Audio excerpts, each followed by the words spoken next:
Good morning, ma'am. We are ready for the presentation. Login avutara, ma'am. Okay, ma'am. She is visible, ma'am. Okay, ma'am. Okay, ma'am. Just about to start.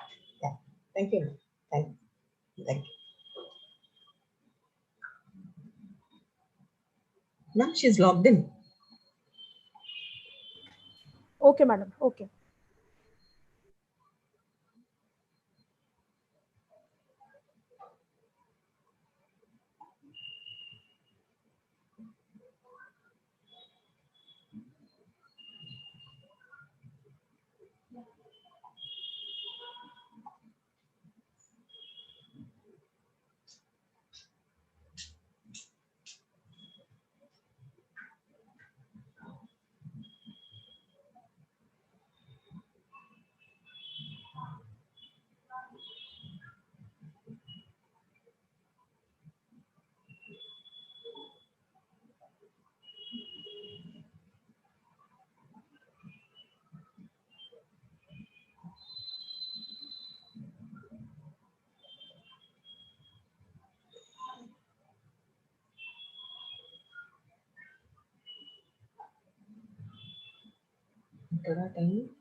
Sir check చేయనా hyperlink వస్తుందో లేదో.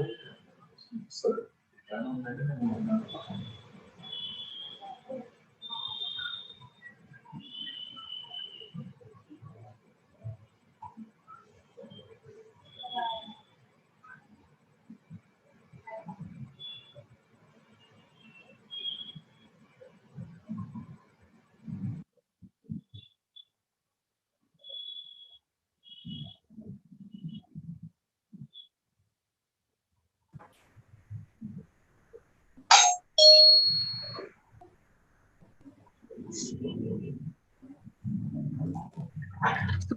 Sukanya, madam.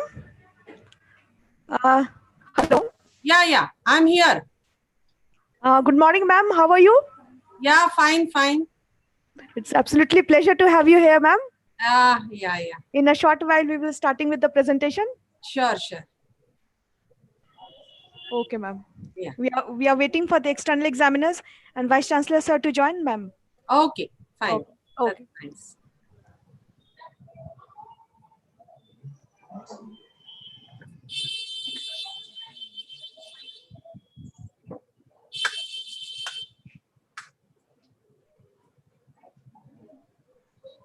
కింద నుంచి వెళ్ళమని అలా కింద నుంచి వెళ్ళమని కనిపించండి.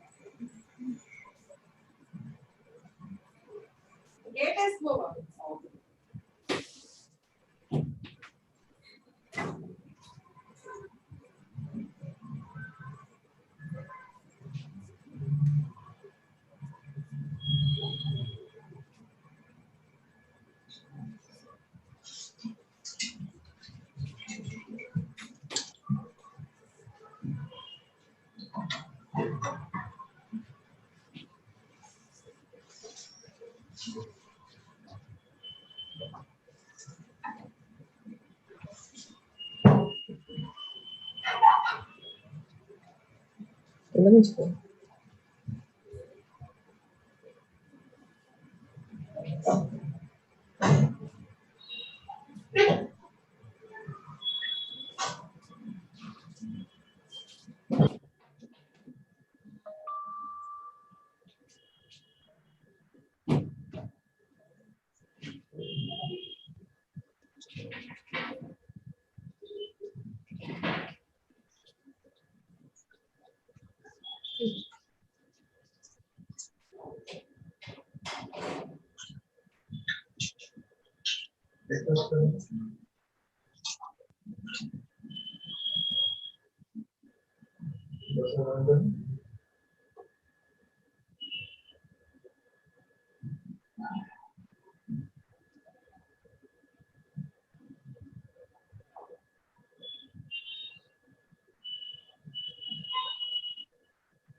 Sukanya madam, good morning.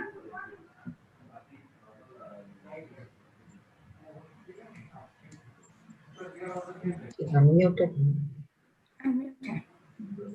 Hey, do you know who is this Prem? Yeah, good morning. I'm here Good only. morning, good morning. Good morning.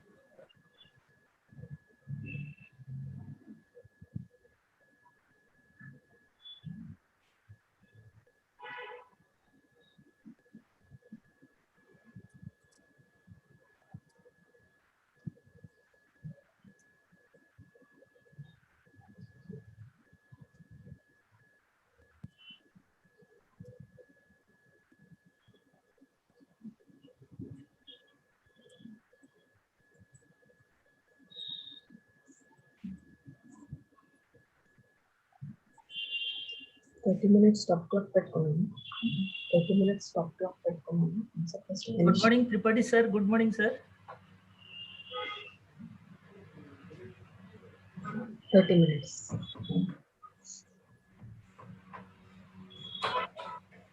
Very good morning, everybody. This is PS Tripathi from Banaras Sir, Hindu good morning, University. sir. This is Dr. B. Barik, sir, from ICFAI University, sir.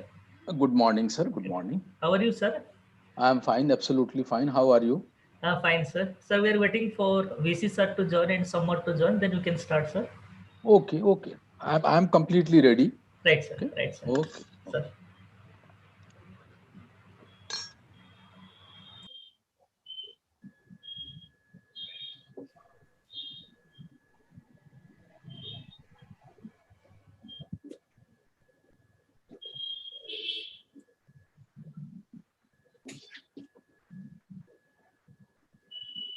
Morning, ma'am.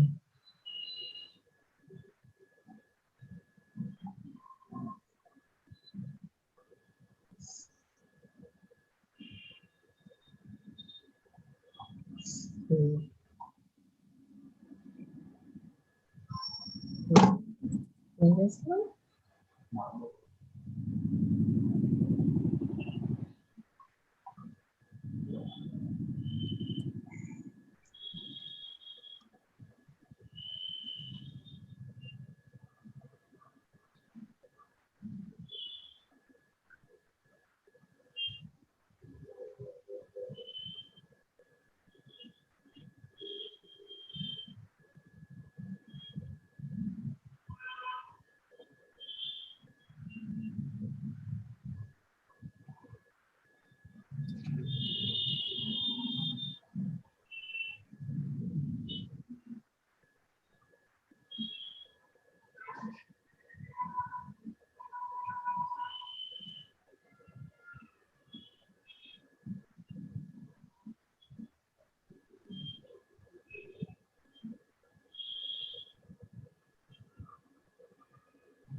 Good morning, Sukanya, madam.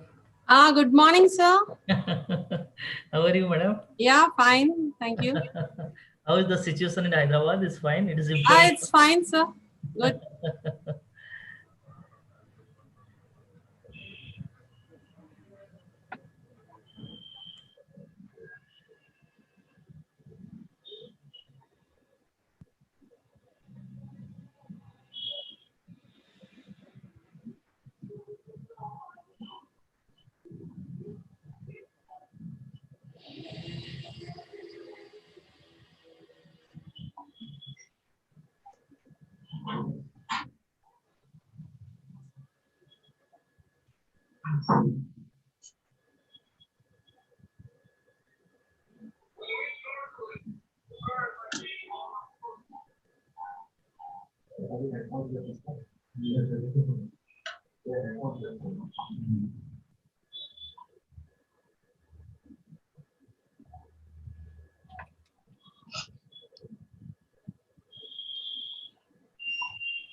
Good morning, Hariharan sir.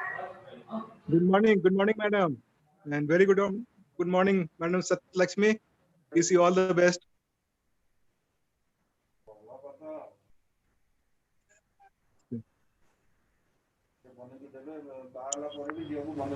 Good morning, sir. Very good morning. All the best. Thank you, sir.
Sir, good morning, sir.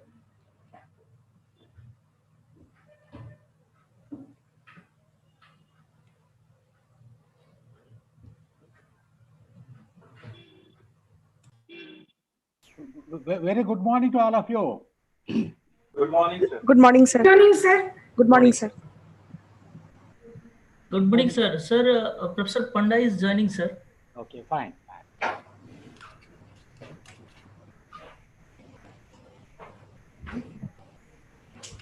Sir, Professor Tripathi ji नमस्कार जी. नमस्कार sir, नमस्कार. नमस्कार. एक बार आपका video on कर दीजिए. Video on है sir, और I am extremely happy to be in the company of Professor Rao, the Vice Chancellor of ICFAI University, Jharkhand. Thank you, sir. The professors of your university, and the two supervisors and the candidate. I'm extremely happy to have this digital company this morning. Okay, sir. Great, sir. Great, sir. So, sir, in fact, our second external examiner, Dr. Rajiv Kumar Panda, he is also joining us. Sir, he has joined, sir. Okay. Yeah. So, Dr. Rajiv Kumar ji.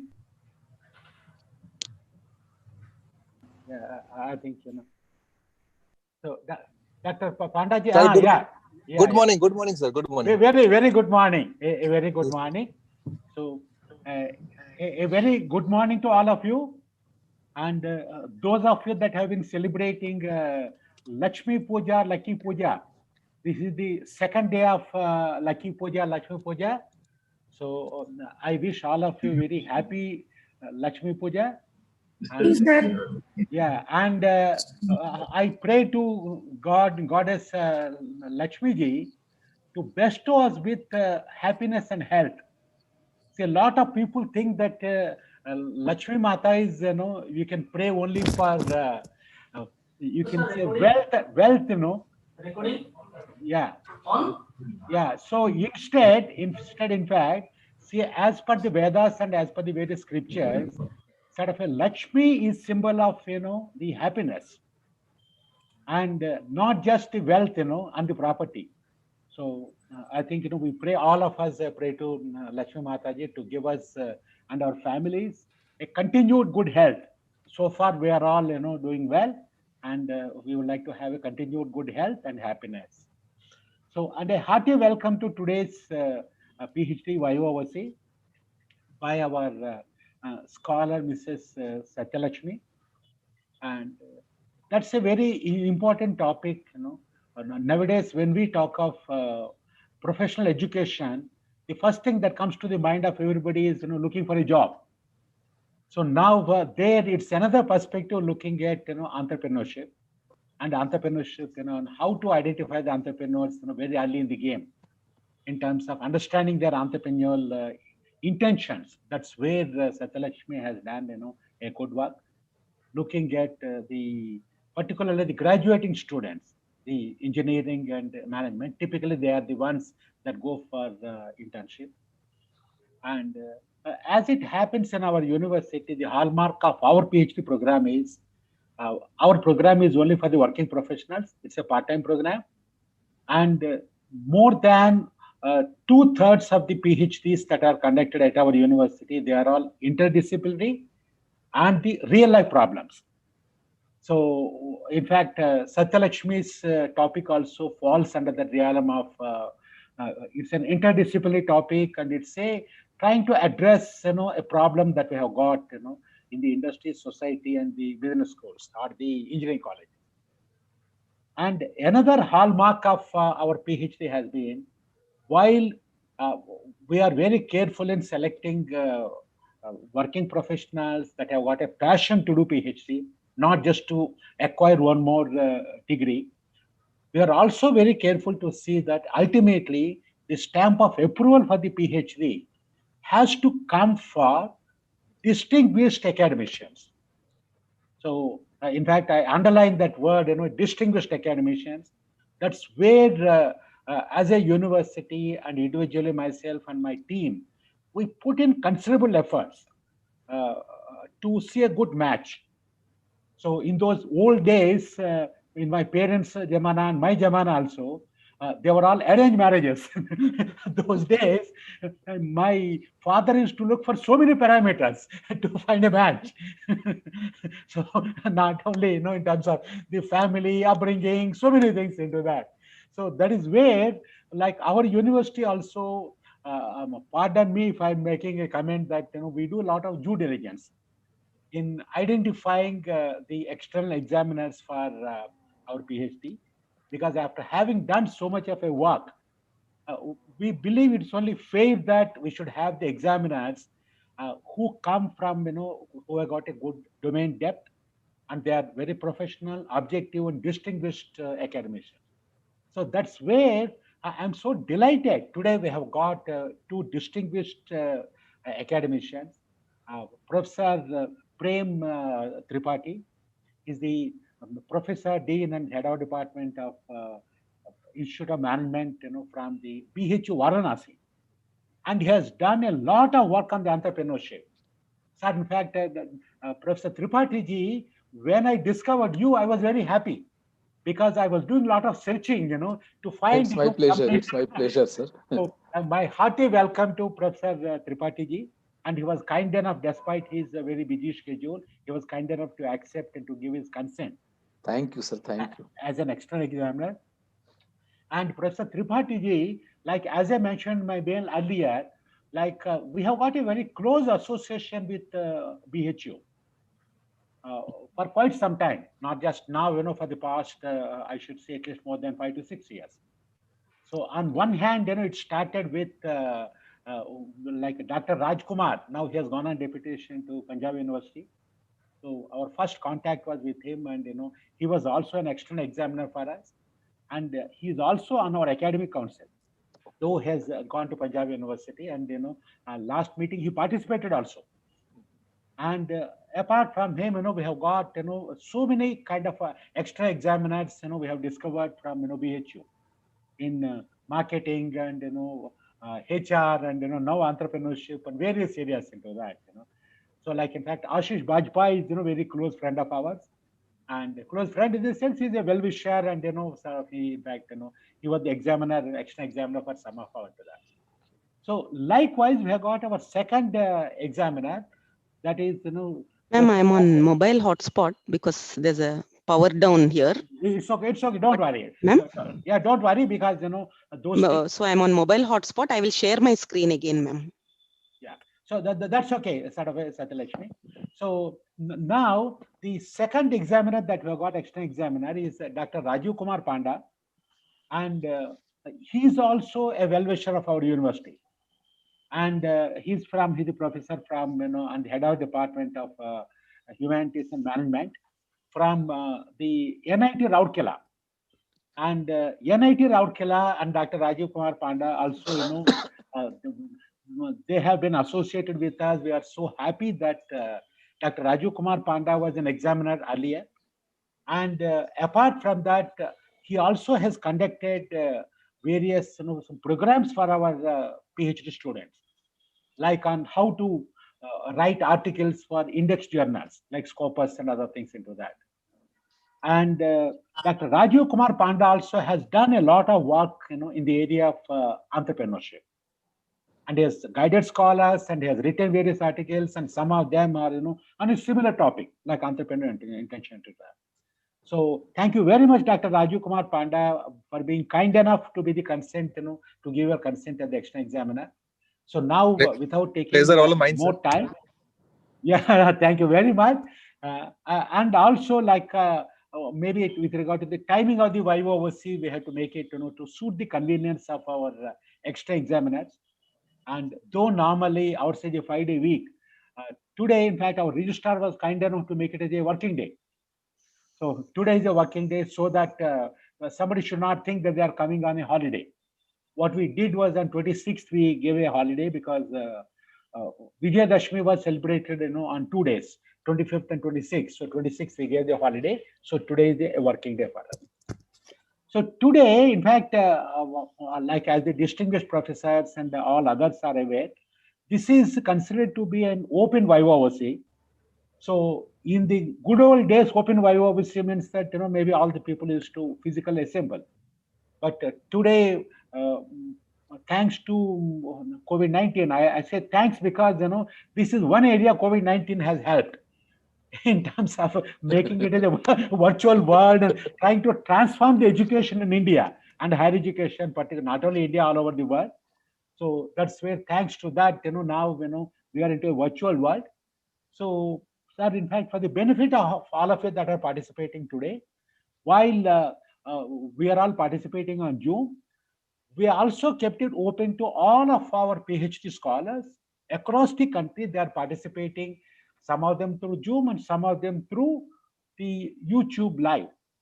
Because Zoom gives the facility that, either you can go on the Facebook Live or on the YouTube.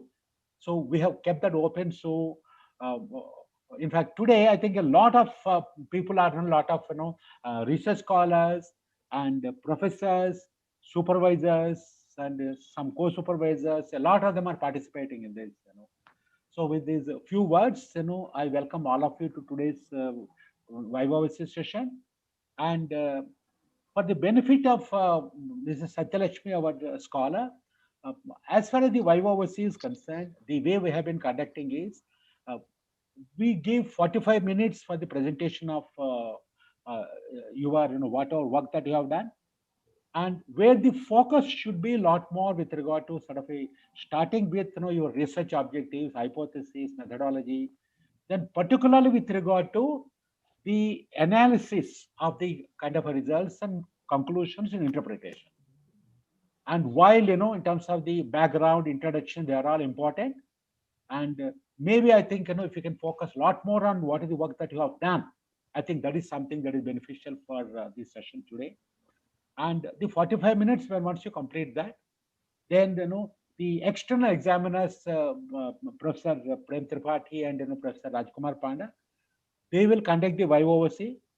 And when they declare that, their examination and evaluation is complete, then we keep it open for the rest of the participants to ask any questions.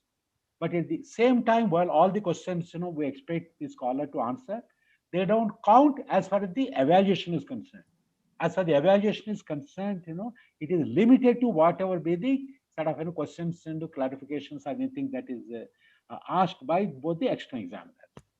And after that, definitely, as far as our guide, our supervisor and co-supervisor are concerned, today, in fact, we are happy that we have got both of them are there. We have got her supervisor that is there, and then we have got Dr. Sukanya. She's from Hyderabad. She's also there, and with these few words, over to Satyalaxmi for your presentation.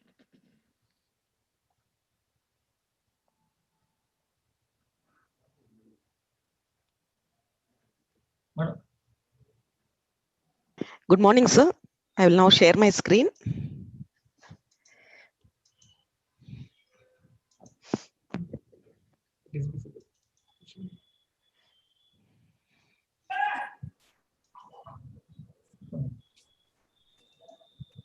My request is for the duration of the presentation, if all others, if you can mute your microphone, maybe some of the background noises, on which some of us may not have control.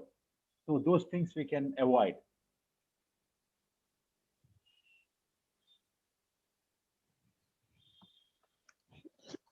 So good morning, sir. Good morning, ma'am. Can I start? Yeah, please. Good morning to all of you. Thank you for allowing me to present my Viva Voce presentation on my research topic.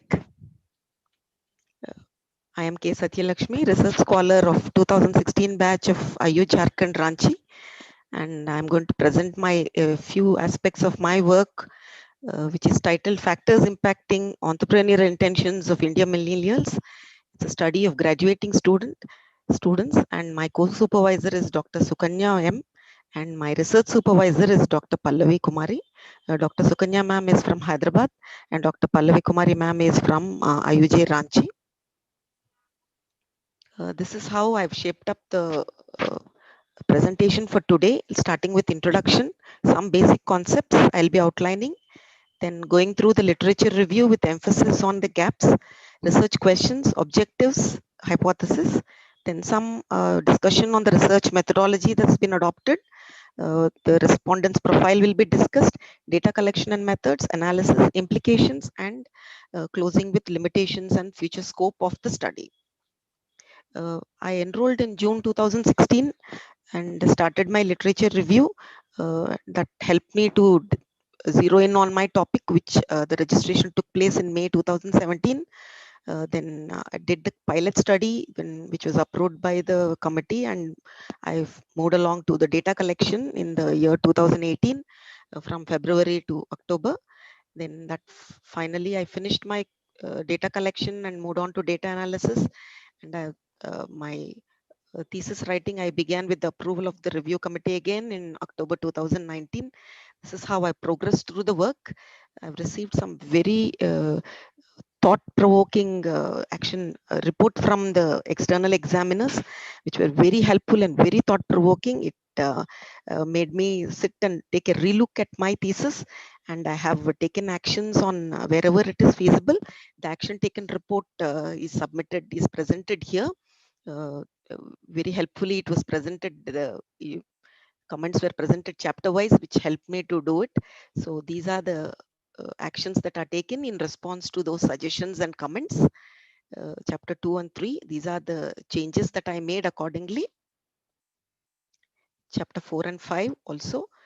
Thank you very much for taking time and spending time on my thesis and giving me these very helpful suggestions.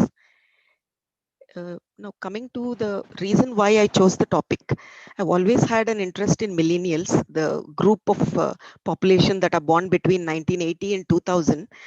They are not only the largest group in our country right now, around 400 million, and constituting about 36%. They are the largest group. And I also agree with many experts that they are the most relevant group in the future. A lot of work is done on the way they spend money, they go through their savings, or they save or don't save, or how they use the smartphones, the social media, and what is their opinion. Their opinion seems to be mattering in all kinds of elections. So I also believe that they would be very, very relevant to the entrepreneurship also. So if you look at the millennials of our country, there are three kinds of millennials, because they are now about 40 years to 20 years old based on their date of birth. Some of them are students, which is my target group. They are not the biggest group. That's only 37 million. The representation is only to indicate the categorization. It is not representative of their numbers. I am focusing on the student millennials, but there are a huge group of working millennials working in organizations, and the others, they are either housemakers. Most of them are unemployed. Some of them are working in agriculture and other agri-based domains. So the students are my focus. And if you look at the state of entrepreneurship in India, there are about 58 million entrepreneurs in India, and the Global Entrepreneurship Monitor ranks India as the 68th among the 137 that they have reviewed. This is according to 2018-19 figures, and only 5% of them are nascent entrepreneurs, what GEM terms as the total early activity, early entrepreneurship activity. But 64% of the population have some interest in starting their own business, but actually only 5% of them go through it and start their own business. So there is no denying that entrepreneurship is the most important aspect right now. Apart from creating jobs and boosting the GDP and elevating the standard of living and boosting exports, it also helps in balanced regional development and also in community development of the country. So given the importance of entrepreneurship, there are a number of initiatives that have been taken up at national level, at state level. Telangana state, where I have conducted the survey, has a large number of state-sponsored initiatives to promote entrepreneurship, not only among millennials, but among the entire population. But of course, the focus is on just graduating students or working professionals. The educational institutions where these my respondents are pursuing their course, they also have large number of initiatives. The entrepreneurship development cells are mandatory according to their authority, that is the Jawaharlal Nehru Technological University. Every engineering and MBA college is supposed to have an entrepreneurship development cell, and they undertake a large number of programs to promote entrepreneurship, to develop awareness, and also some of them take measures to help in help the students in setting up their own business. Apart from this, there are some private organizations, some entrepreneurs themselves who set up incubator cells and help them out. So the intention is there, 64% are interested, the initiative is there, but the number is still very small. So why and how to improve that number? See, as far as the graduating students are concerned, globally there are 3 areas where they can start their own business. One is during graduation. They either start their own business or start as an internship, or just after graduation they join as apprentice, or they start their own venture and they go for their own business after gaining some work ex. As far as India is concerned, it's the third stage, which is very common. During graduation and just after graduation, the number is very small. So in this context, given the large number of millennials and the way they are subjected to various initiatives from various entities, so it is very useful to see why and how they can get into entrepreneurship. And I firmly believe that this topic would be of benefit, will be beneficial to the country and to the society. So having decided on this topic, I went through the literature to review what are the available channels for me to conduct a study. After conducting a thorough literature review, I arrived at some objectives which helped me to formulate some hypotheses, and I undertook a methodology to achieve these objectives, which I'll be outlining in the next few slides.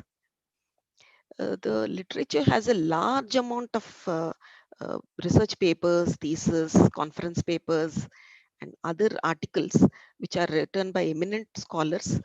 A huge number, especially on entrepreneurship and entrepreneurial intentions.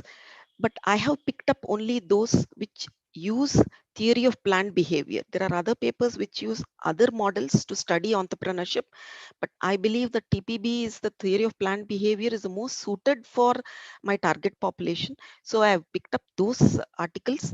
And from 2013 onwards, I found that TPB is not used as a standalone. It is some additional factors are used, giving it an extended model. So I have also decided to use an extended model. Generally, papers talk about students and their entrepreneurial intentions, working individuals, entrepreneurs who are already in the field. But I've picked up only those aspects which deal with university students. Now, what I identified from the review was that already some factors, what I have indicated in white, are considered to be very relevant for entrepreneurial intentions of young students, those who are just graduating or about to graduate from college. Attitude, control over behavior, culture in which they are brought up, stereotyping that is prevalent, the entrepreneurial education that is available to them, access to capital and information, institutional support. Just because they are graduating students, their microenvironment is their university or college. So the support given by the college in terms of motivation or support in terms of funds or training is very essential. Entrepreneurial background, whether anybody in their family is taken up entrepreneurship, and also the parental support, the most important aspect. These have all been covered in the previous studies. I found that there are very few studies on placement and their impact on entrepreneurship, which is unique to the Indian situation. And the level of accreditation of the university or college is also a factor. I've so considered NAC accreditation, and also the specific training provided by the entrepreneurship development cells are also some aspects which are very less covered in the literature. So I've considered them into my study. And I also found that there are no studies on graduating millennials using the theory of planned behavior. And there are very few studies from the populations in Telangana region, especially in Hyderabad. So keeping these gaps in mind, I formulated the following research questions. So my first question is, Are the millennials in the Hyderabad region ready to start their own business, and are they willing to turn entrepreneurs after the graduation from the student's perspective? Considering the complexity of measurement of entrepreneurial intentions, is the theory of planned behavior model robust and apt to study entrepreneurial intentions? Because the tool used to study intentions is also as equally important as studying intentions itself, because the intentions are such a complex subject that they need a very good model, otherwise they would not yield any results. So I've considered the theory of planned behavior model, and I want to know whether I can suggest it for further studies or not. So is TPB model adequate on its own to study intentions, and how do factors like gender, course presently pursuing, the family background of the respondents, the college culture, placements, entrepreneurship education, all these, how do they impact intentions of the respondents? And also, do all factors have a direct impact on intention? This is another aspect that has been increasingly studied in the literature. The direct and the indirect impacts are also studied along with the model, because indirect impacts are considered to be very, very significant apart from direct impact. So I've included the indirect impacts also. So are there any indirect and significant effects on intentions? So these are the research questions that I wanted to find answers. So these are the objectives of my study. To find answers to those questions, I need to conduct a study. The objectives are to study the impact of the elements of the theory of planned behavior on the entrepreneurial intentions of graduating students in Hyderabad region. So basically, these would be the internal factors. Then the second objective is to assess the impact of external environment on the entrepreneurial intentions of graduating students in Hyderabad region. And also I've taken up the objective to study the impact of gender, course pursuing, satisfaction with placements, entrepreneurial education, accreditation status of the institutes, and presence of entrepreneurs in the family background on entrepreneurial intentions of graduating students in Hyderabad region. And my final objective is to study the direct and indirect effects on entrepreneurial intentions of graduating students in Hyderabad region. So with these objectives, I undertook the study to find answers, and I formulated the following three major hypotheses. The first hypothesis is to study the impact of the elements of the theory of planned behavior on the graduating students of Hyderabad region.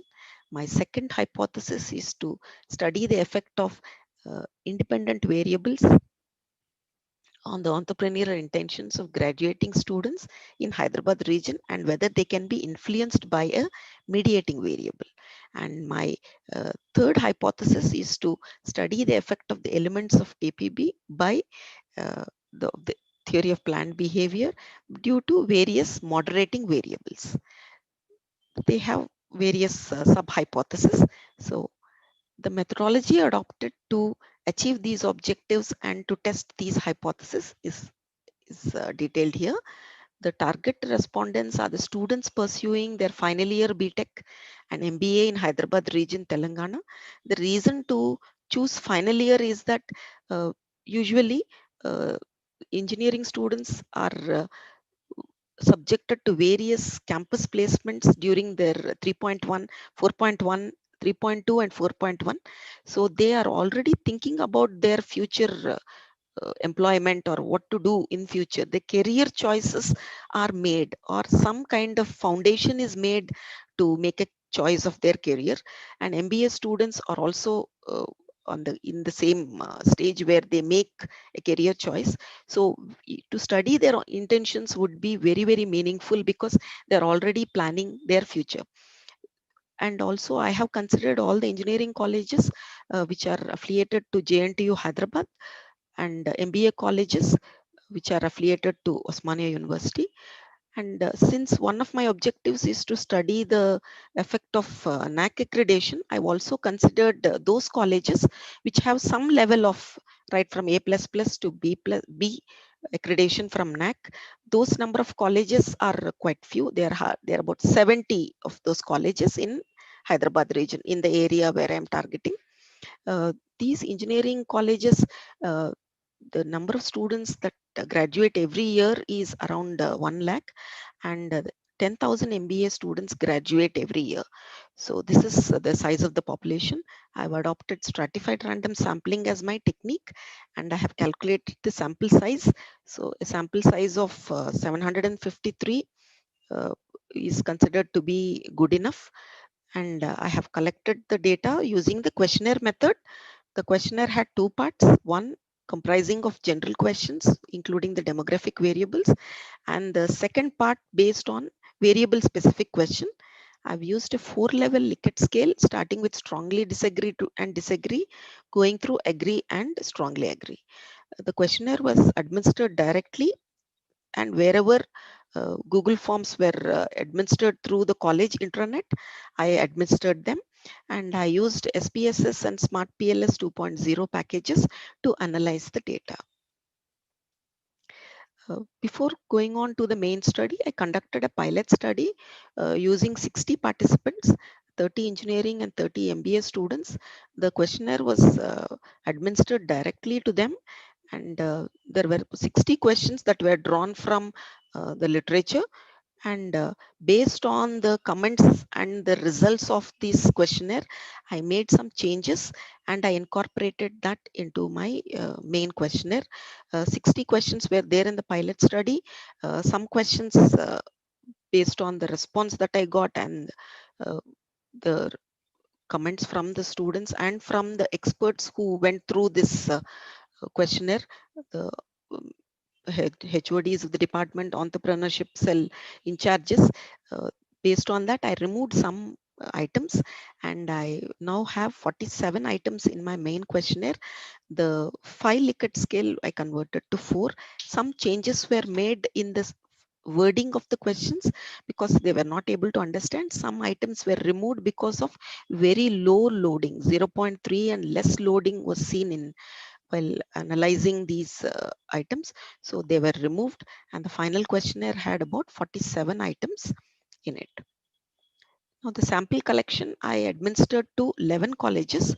4 had no NAC accreditation whatsoever, whereas the remaining 7 had A++ or A or B accreditation from NAC. So I could collect from 775 usable samples. I administered to about 1,920, but I could collect some of them because the rate was only 40%, the success rate, and I collected around 632 samples after direct administration of the questionnaire. Few of them were rejected because of gaps and outliers. So that was 625. 150 I administered through Google Forms. All were acceptable, and the total I have received is, which I deemed usable for the following data analysis, was 775. So looking into the responses of the students, I found that one item, I will consider starting a new firm of my own within the next 5 years after gaining some work experience, that had the highest score. And I'm considering starting my own business on a full-time or part-time basis, also had a good score. I've seriously thought about, and I have the firm intention, also scored well.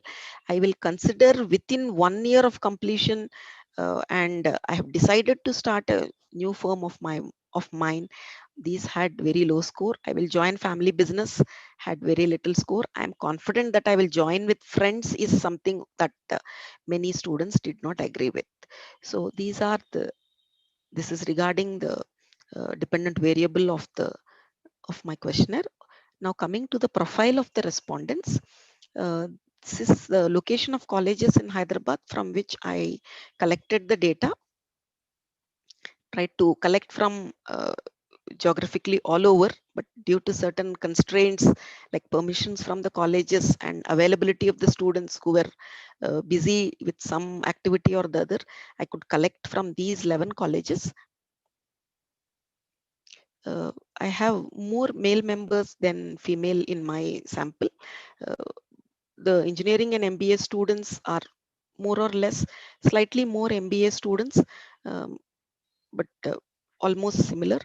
Those who have received some level of entrepreneurial education are almost equal number. 50% have received and 50% have not received. Those who are satisfied with placements are more. 60% are satisfied with their placements, whereas 40% of them are not satisfied with the placements. And I also inquired into the entrepreneurial background of the students. Good number of them have no entrepreneurial background of any kind. About 19% of them, parents, either mother or father, is involved in some kind of entrepreneurship. Relatives and friends. So these is quite a large number, and all the other aspects are lesser than this. So I've considered that this is the main thing, that a large number, majority of the people have no entrepreneurial background. So do their intentions differ from those who have some entrepreneur in their background is of interest to me. The accreditation status is as follows. No accreditation, 27% of the students come from non-accredited colleges, 18% from A++, and A plus 9%, and 36% from A. I have also conducted some qualitative data collection methods. I conducted a focus group discussion with the students, about 5 groups. They participated enthusiastically, and I was able to collect a great deal of information regarding their hopes and aspirations, and their fears, and their apprehensions regarding entrepreneurship. I also conducted online and face-to-face interviews with people who are in the form of mentors for these students, entrepreneurs who are alumni of these colleges, and placement officers of these educational institutions, and 2 HODs, the heads of the department, who are also entrepreneurship development cell in charges. I conducted interviews with them, and they also some of them answered email based questionnaires that I sent to them. What information I received from them and from the focus group discussions, they aligned with my findings, and also explained the reason why some findings are the way they were. So very useful inputs I received from these qualitative data. Coming to the data analysis, these are the steps I followed in data analysis. After coding and cleaning, I found out the correlation between the various items, and I also conducted the exploratory factor analysis to identify the components, and finally I conducted structural equation modeling using comprehensive confirmative factor analysis. I obtained both measurement model and structural model. I also conducted bootstrapping, moderation, and mediation to identify the relation between the latent variables. These are some of the details that I would like to present regarding my analysis. While identifying the underlying structure, some of the elements like fear of failure, personal control, access to capital found very little support. The loading was very low, so they had to be rejected during the exploratory factor analysis. And out of 47 items, I could use only 30 items. This was the categorization that I could make. So here the entrepreneurial intentions is my dependent variable. Entrepreneurial attitude, subjective norms, perceived behavioral control, and external environment are my independent variables, and they have these following items. I studied entrepreneurial attitude by using their orientation, cognitive behavior, and behavior, using the ABC of attitude. I also studied the effect of subjective norms by finding out how much importance they give to the opinion of their parents, and to the role models that they come across. Role models from mostly from the family or outside that they come into contact during the entrepreneurship development cell activities. Perceived behavioral control is my third independent behavior. Here, their confidence in their skills is the factor that was significant here. And external environment, access to information, and the environment that is provided by the college in terms of training and exposure is what I have considered. And entrepreneur intentions in terms of their intention and their behavior, entrepreneur behavior. These are the various aspects of the model that I have used. So during the exploratory factor analysis, I could identify the items that were relevant and they make it well some kind of contribution to the model. And with this model, I proceeded to the confirmatory factor analysis. While conducting the structural equation modeling, I conducted the confirmatory factor analysis and achieved this measurement model readings. I was able to identify that the model has reliable validity and reliability, appreciable validity and reliability based on the reliability values and on the divergent validity and convergent validity determinations. And I further conducted structural model. Before going to structural model, I tried to understand whether the model fit is good enough or not, whether the model has good fit or not. So based on these criteria, I was able to determine that the model that I have used has good model fit. So this enabled me to move forward to the structural model, where I tested various hypotheses. As I presented earlier, there were 3 hypotheses. The first hypothesis, I present before you the 4 different aspects of the hypothesis 1. I decided on the result based on the t-value and the p-value. If t-value was greater than 1.96 and the p-value is less than 0.05, I considered that it's a significant effect and I could reject the null hypothesis and take up and accept the alternate hypothesis. So 4 different sub hypotheses I could test. One is the effect of entrepreneur attitude on the intentions. Second is the effect of subjective norms on the intentions, effect of perceived behavioral control on intentions, and last, external environment on intentions. Here I could, as displayed here, subjective norms has the impact on entrepreneur intentions is not significant. Similarly, external environment has no significant impact on entrepreneur intentions. So pictorially, this is how it goes. So the model, especially the attitude, has a very, very large impact on intentions, followed by perceived behavioral control. Subjective norms and external environment have no significant impact, or they are not contributing to the entrepreneur intentions in this hypothesis.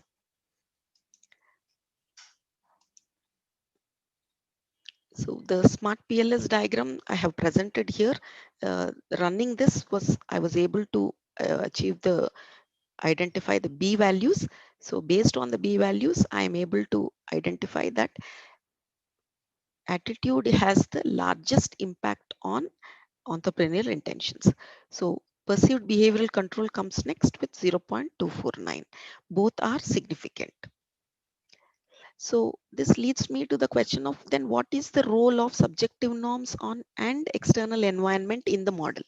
If they are insignificant, then what role do they play?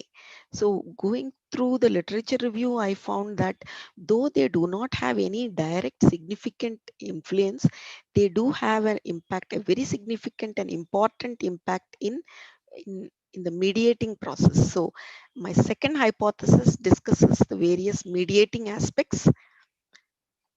So here, this is my second hypothesis. So this is the first independent variable, entrepreneurial attitude. It has a direct connection with the intentions, the direct significance. Not only this, there is also a mediating variable. So EA becomes my independent variable, PBC becomes my mediating variable, and EI is my, of course, dependent variable. So like that, there are about 12 relationships. I wanted to ascertain for this particular batch of population, for this batch of sample, what would be the significant relationships, and where there is a mediating effect and where there is no mediating effect. So this is my result. I was able to identify that out of 12 possible relationships, only 6 were significant. So to present it in the ones that I have shown in dotted lines in various colors, they are the significant mediating relationships. Now to present it in a different way, I find that the perceived behavioral control adopts a central role, a very significant role in the mediating relationships. Though if you recall in the previous hypothesis 1 result, I said that entrepreneur attitude is significant, but here we find that the perceived behavioral control has a central role, and it really plays a very, very important role in impacting intention. Similarly, subjective norms, which was insignificant in the direct relationship, does have a large role in as it mediates other relationships. Similarly, external environment. So armed with this, I move on to the hypothesis 3, where I look at the moderating effect on through the various control variables. So these are the 6 variables that I have used, where I will study their moderating effect on the model. So I have formulated the 6 hypotheses where I would test whether gender has an significant relationship, whether it impacts the relation between elements of the theory of planned behavior and the entrepreneurial intentions. Similarly, course of study and its impact, exposure of respondents to entrepreneurial education and its impact, respondent satisfaction with placements and its impact, accreditation status of colleges, whether it has an impact on the relation between the 4 elements of TPB and the intentions, and finally presence of entrepreneurs in the respondent background, does it impact the relationship. So first, coming to gender, I found results that were compatible, which were similar to what was obtained earlier, that male respondents have stronger attitude towards entrepreneurship. They have a better feeling of control over entrepreneurship, and they also respond strongly to the external environment, whereas female respondents pay more attention to the subjective norms. Now coming to the course of study, again this also follows the previous found results, that engineering students have stronger attitude, stronger feeling of control, and more responsive to external environment than MBA students, whereas MBA students are more concerned about getting approval from their parents or role models, or from their friends, or from the society, or from the people in their immediate cycle. Now the reason for this, of course, the previous gender reason, the culture and the stereotyping is well known, that there are some barriers to female students pursuing entrepreneurship, whereas in course of study, what I found is the engineering students are slightly younger, whereas management students pursuing MBA are slightly older. They are millennials, but the MBA students are slightly older than the engineering students, and they have come after completing some bachelor degree.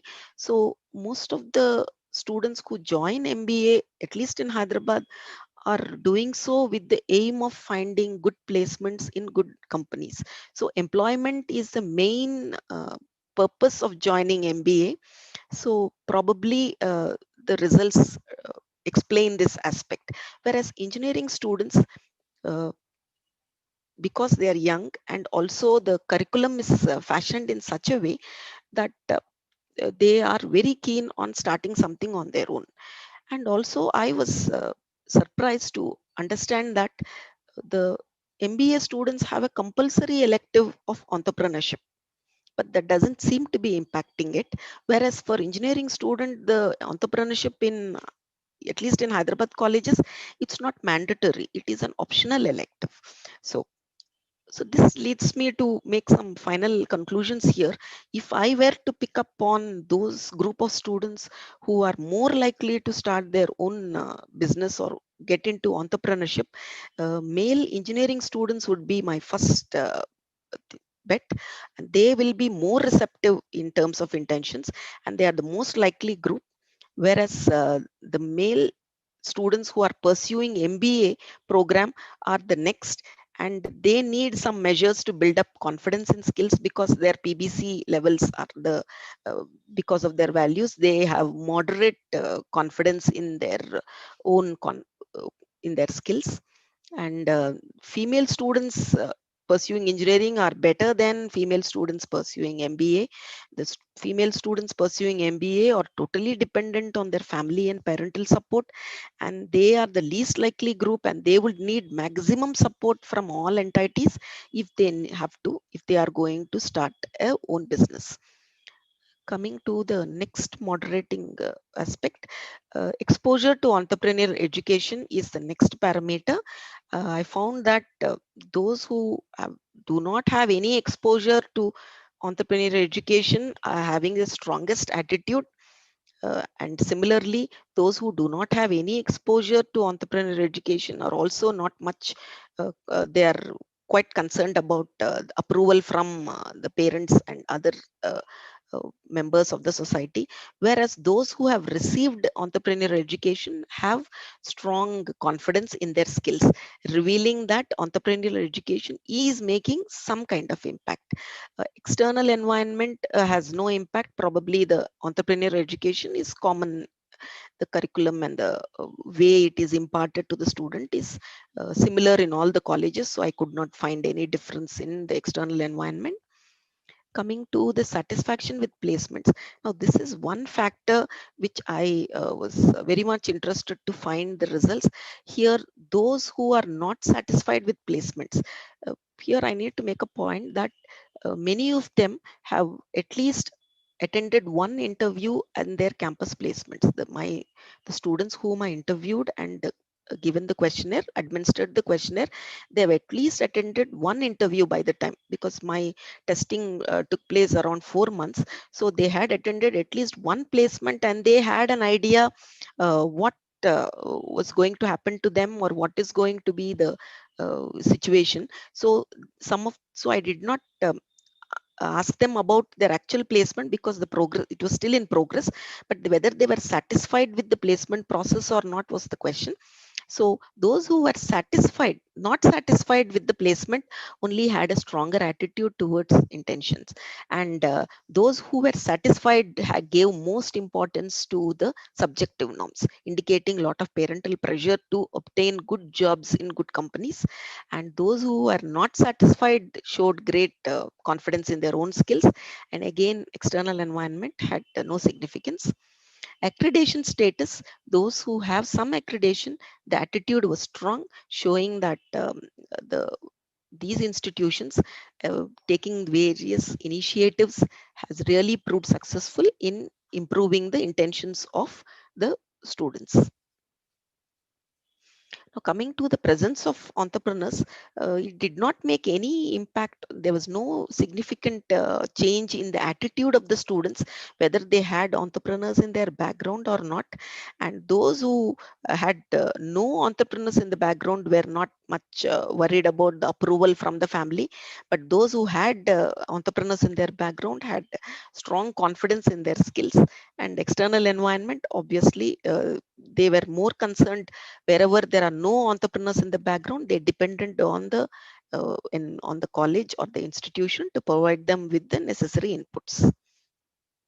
So these three hypotheses help me to get a view of the intentions of the respondents, and also the various aspects that impact these intentions. So the concern here is what are the intentions, what are they made up of, and how to impact them, how to motivate them. If I want to bring more and more members into the entrepreneurship field, then what factors do I need to stress on? So based on the findings, first let me present the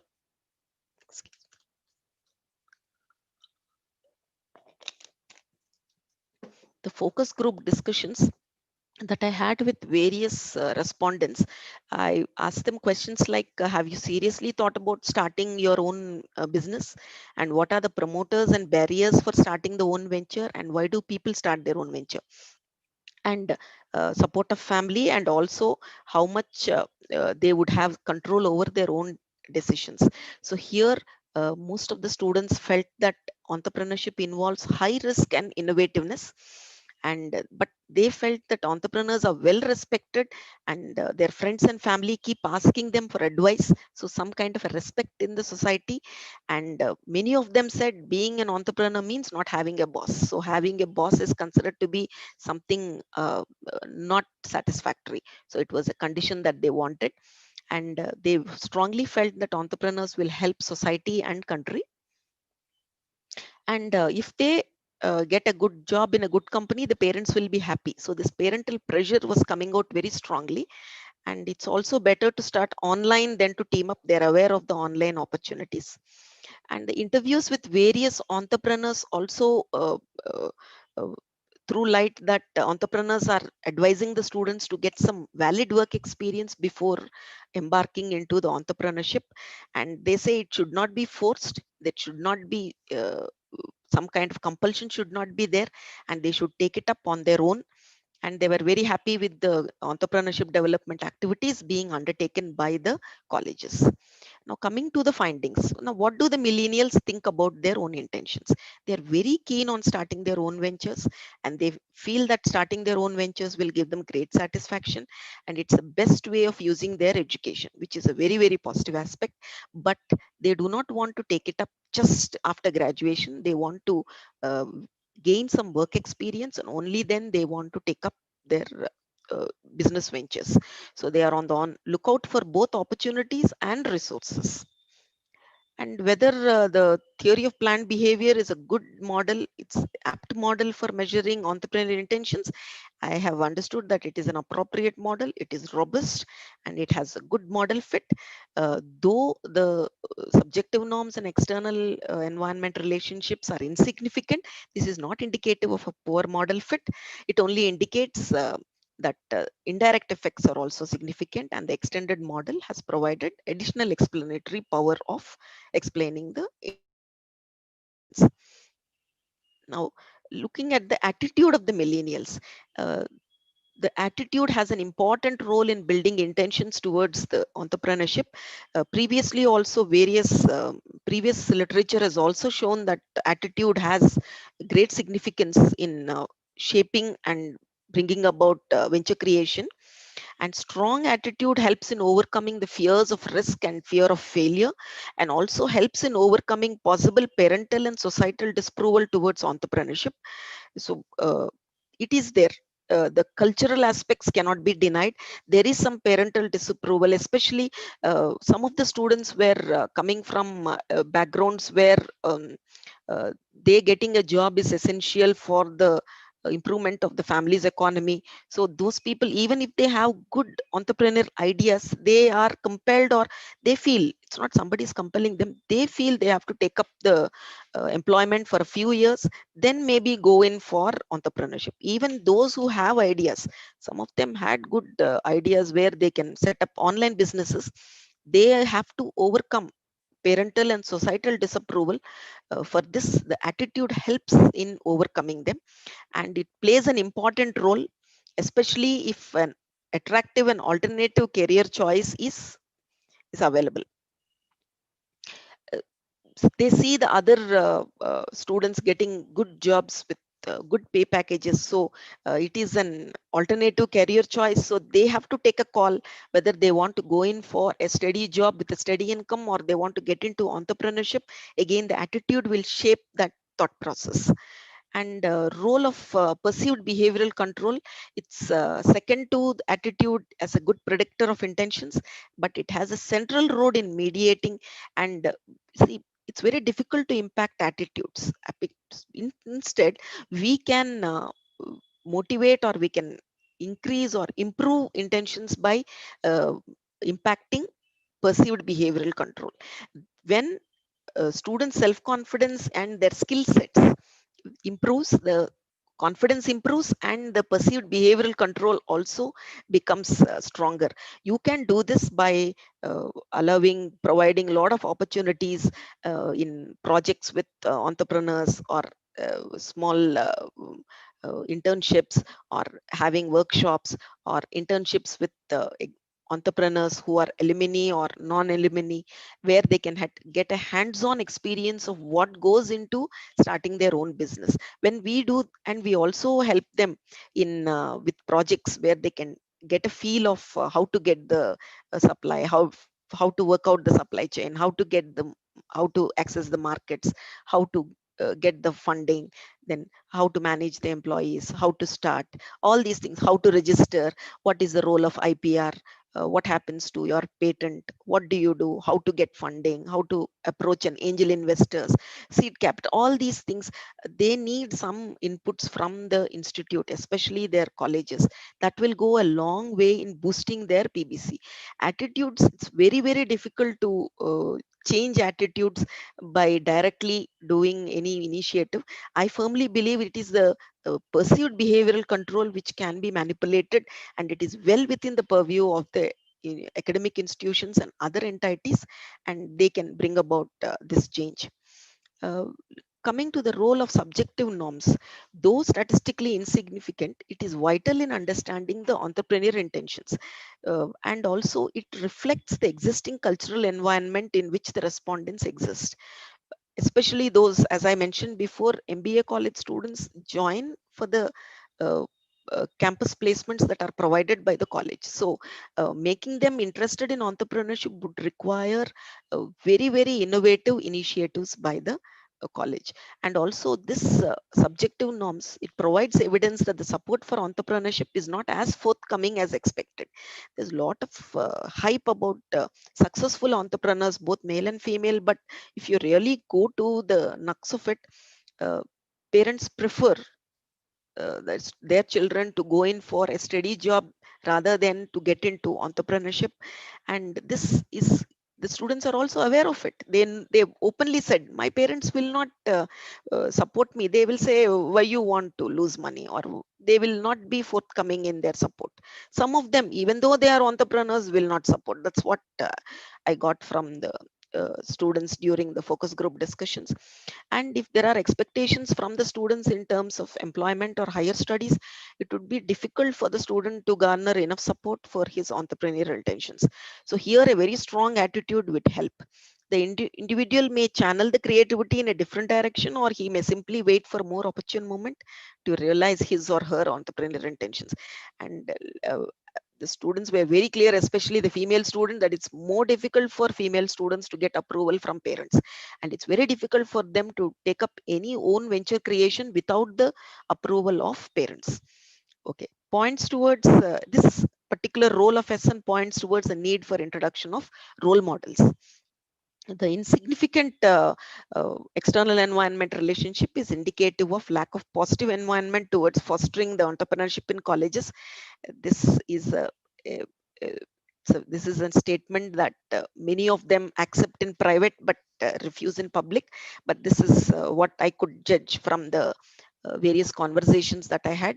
But since this is their micro environment, the college environment is their micro environment, so institutional support can help in strengthening and nurturing control beliefs of the students, and external environment will help in facilitating parental and societal support for embarking into setting up of own ventures. And though there are many facilities in place, most of them are mandatory by they have been put in place by their regulatory body. The effort is very dubious. The effort is not very visible in the respondents. Regarding gender, as expected, males displayed stronger entrepreneurial intentions, and apart from the attitude-based difference, confidence and skill-based difference is also noted. It is very, very similar across cultures. You would find the same thing even in developed countries. Maybe in very few specific environments this is not the case, but generally this is the case. Males have stronger intentions than females, and the cultural environment and stereotyping may also be responsible for this. So greater exposure to female entrepreneurs and appropriate role models like mentors are needed. and increased involvement of into internships and projects on the part of the female students is recommended. As I already mentioned, engineering students show stronger intentions. Especially in accredited institutions, they go in for a lot of industry academia interactions. There's a lot of interaction between heads of CFOs and CEOs and sometimes managers of big companies and manufacturing organizations. They interact, they give seminars, and this really helps the students in engineering colleges to understand where they can use the technological aspects in starting own ventures. The MBA graduates, they have joined the course to become good managers. So, and they often look for employment in other firms. And so this impact is clear here. And role of education, exposure to entrepreneurship subjects has not been found to promote intentions. And the students with no entrepreneur education showed more confidence in their skills. And this raises questions on the effectiveness of entrepreneurship education. And placements is a specific or unique thing that is seen only in I think our country, because placements versus entrepreneurship is something many people think of. Would you like to start your own business? The student says, if I don't get a proper placement, then I will think of joining, starting my own venture. This kind of thing, I'm told that it is not there in other countries. There's a clear-cut division of what they want to do, but here the focus on placements is very large, and it impacts their entrepreneurial intentions. The respondents have acknowledged the parental and societal pressure and expectations regarding placements, and this is unique to to our Indian environment. And the career choice is very clear cut in studies so far, whereas here we have, if campus placement is not available or not satisfactory, then I will think about entrepreneurship. So I personally would like to do more in-depth study on how it impacts, especially in the given COVID environment, where number of placements are falling through and they are not able to stick to their commitments. Whether they would be now more interested in intentions in entrepreneurship is something I have taken steps to conduct that study. And accreditation status, it is found to impact positively. Whether it is A++ or A+, or A or B is not found to impact. This positive role is due to increased industry academia interactions that are adopted by academic institutions, and this helps the students to expose themselves to the latest trends and helps them to make innovative thoughts and help them to foster creativity. Even presence of entrepreneurs in their family background is no impact on attitude, but it is found to facilitate more control and acceptance from family towards the own business. But it's also entrepreneurs in the family are often the role models, and wherever there are no entrepreneurs in the family, then the students look forward to role models outside their family circle. In this case, if they are provided with suitable role models in terms of interactions or alumni interactions or internships or apprenticeships, then that would really help them foster their innovative ideas. So whenever there are entrepreneurs in the family, then they tend to look at entrepreneurship from a non-institutional viewpoint, how it impacts their personal life, what change they need to make in their lifestyle, or what kind of commitment they need to give. All these things they can view personally, and it also helps them to gather important perspectives. But those who do not have any entrepreneurs in their family or in their social circle, they are looking towards the institutions to provide them with all these inputs. They are very interested in these kind of aspects. So based on these findings, I was able to make the following conclusions. So the entrepreneur is not one single point, or as I said, the initiatives taken by various entities, they generally tend to focus on only one aspect. Have I provided the entrepreneur with enough funds? Have I provided him with the technological aspect? Have I provided him with the know-how? But my point here is that the entrepreneur is influenced by a number of multifaceted aspects. His own attitude, that's self, his family and their approval, society and its approval, and institute and the inputs that he is able to get from the institution, the exposure that the institution makes available to him through the efforts of the institution. He is able to get these uh, exposure that is what shapes the entrepreneur. So these are the various factors that influence the entrepreneur intentions. So apart from the parental support, stereotyping and culture, placements is the factor that I found in completely different from the previous studies. The effect of role models is something I would like to stress through this study. Role models have a huge role, and they would help the student in fashioning their attitude and also developing a very positive attitude towards entrepreneurship, especially the female respondents. This is an excellent way of making them overcome all kinds of fears and apprehensions. Then attitude is a very important factor. Control over behavior is also an important factor. Exposure to self-employment is is not a very significant factor because they are all graduating employees. I'm sorry, graduating students. And entrepreneurs in the family background is also a important factor. Access to information, if they have an idea of from where to get funds and how to start and what to do, then it will make them more favorable towards starting their own business. Institutional support is very, very significant, and entrepreneur education is also an important factor affecting entrepreneur intentions. Then I have categorized these factors in terms of external and internal, and whether they are push factors or pull factors.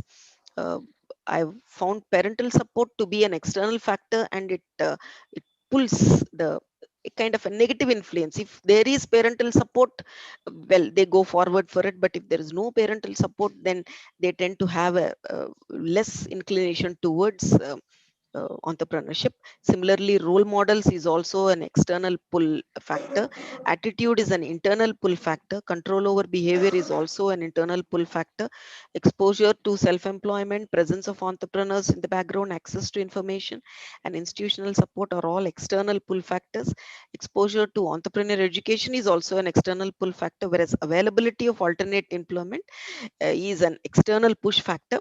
And culture is also an external push factor, and stereotyping is also an external push factor. So these are the various recommendations. Developing interest, see, this is from the individual's perspective. So we cannot expect only the entities like institutions and state governments and central governments to take initiatives. I feel that even the individual must make own efforts, certain efforts well within his capabilities to improve his entrepreneurship intentions. He or she should develop interest in entrepreneurship, news media and social media content, attending seminars, conferences, workshops. This will help him in gaining knowledge on funding, collaboration, and building networks with other like-minded people. Then developing awareness of regulatory procedures, training programs, funding schemes, tax structures, etc. They are offered by state and central governments. Most of them are not aware that such programs exist. So when they take an active interest and find out about them and make an effort to join such webinars and conferences, that will be helpful. They should also show interest in internships with budding entrepreneurs, and small projects in collaboration with entrepreneurs during the course of study would also be very helpful. And developing interest towards entrepreneurship by the influence of role models. If you form an outside the college interaction with the role models who may be in your family or outside your family or through the college, then that would also help. Then discussing and sharing innovations and ideas with family and friends, and active participation in workshops and competitions to promote and hone their creativity and innovation would be also very, very important. This is recommended for all the graduating students during the course of their study. And as far as the institute is concerned, the academic institution where the students are functioning, then these institutions should ensure continuous exposure to entrepreneurship through lectures, interaction with budding and established entrepreneurs. There are a number of alumni entrepreneurs that are available. Most of them complain that my college approaches me only for placements. They never approach me for internships or for mentoring. We are ready. That's what they say. So colleges should function like entrepreneur universities and make use of their alumni entrepreneurs. And the institutions should also ensure sustained exposure to all aspects of starting own business and maximize idea diffusion. Paying additional attention to female students, like ensuring that at least some of the guest speakers are female, and also allowing alumni entrepreneurs to be active mentors to those who are interested in starting their own ventures, and moving from a number-based achievement targets to attitude-based targeting of entrepreneur intentions of students would be a welcome move, very welcome. Focusing on social entrepreneurship, because wherever you have a project which will not only be successful but will also help the society in some way, finds lot of support from the students. And use of case studies to promote entrepreneurship, linking of entrepreneurship based subjects to real-time issues and incorporating project work in entrepreneurship wherever possible. Initiating innovator incubator schemes to promote small businesses, and to collaborate with local and national firms to promote business ideas whenever the students come forward with these ideas. See, if you compare my study with the previous study, I was able to find that the use of theory of planned behavior is robust to explain the phenomenon, and it is accounted for about 48.34% of the variation of intentions, which is typical of previous studies. And entrepreneur attitude component has accounted for the major variance, and other three components progressively less, which is also in line with the previous findings. And subjective norms component has shown weak and insignificant effect, just like previous studies, and non-significant effect of external environment, similar to previous studies. Some studies have shown non-significant effect of external environment, like Sesen study on Turkish students. But how it is differing is that young people in higher education institutions are more inclined to entrepreneurship, which is not supported. This has not been seen in previous studies. They have shown marked less inclination, and the positive impact of entrepreneur intention on education on intentions is also not supported in the present study. Previous studies have shown a very positive impact, which I could not find in my study. So this is how the study is faring in response to the previous studies. And I suggest that my study be used to assess the feasibility of entrepreneurial projects submitted by approval by various regulatory entities, and also be a part of the entrepreneur checklist for the purpose of identifying and grading potential startups. So not only the feasibility study, the attitude of the entrepreneur would also be vital to see whether he can sustain it, whether he has the necessary mental attitude to continue and make it a success. And also this would be of use to the administrators of incubation cells and entrepreneur hubs to assess the strength of the intentions of the prospective entrepreneur and the growth of the entrepreneurial ecosystem. So there is a lot of talk about universities and colleges becoming entrepreneurial universities. So my study would be helpful in setting up a positive and promoting entrepreneurial ecosystem. This study is unique because no such study has been taken place on the populations from Telangana region, that is Hyderabad. And also this shows that the extended TPB model, this is a unique model because the combination of the three elements of theory of planned behavior with external environment have not been tested before, and it has demonstrated that it's a good fit. And it adds to the existing literature and helps in qualitatively and quantitatively analyzing the concept of entrepreneur intentions, and it can contribute inputs that can be included in the entrepreneur checklist. They can be useful in identifying and grading potential startups and entrepreneurs. This can be done at the college level, post graduation level, by various entities who look to nurture and motivate entrepreneurs. There are some limitations. This is not a longitudinal study. Longitudinal study would explain whether certain factors have been successful in changing the intentions of the student or not. I have used a self-answered questionnaire, so there are certain drawbacks and constraints of such a questionnaire. And I have restricted my scope to about 11 colleges due to paucity of time and availability of students. They were very busy with academic and non-academic activities, and I could uh, find them free to answer my questionnaire with great difficulty. So due to these constraints, I could only take data from about 11 colleges.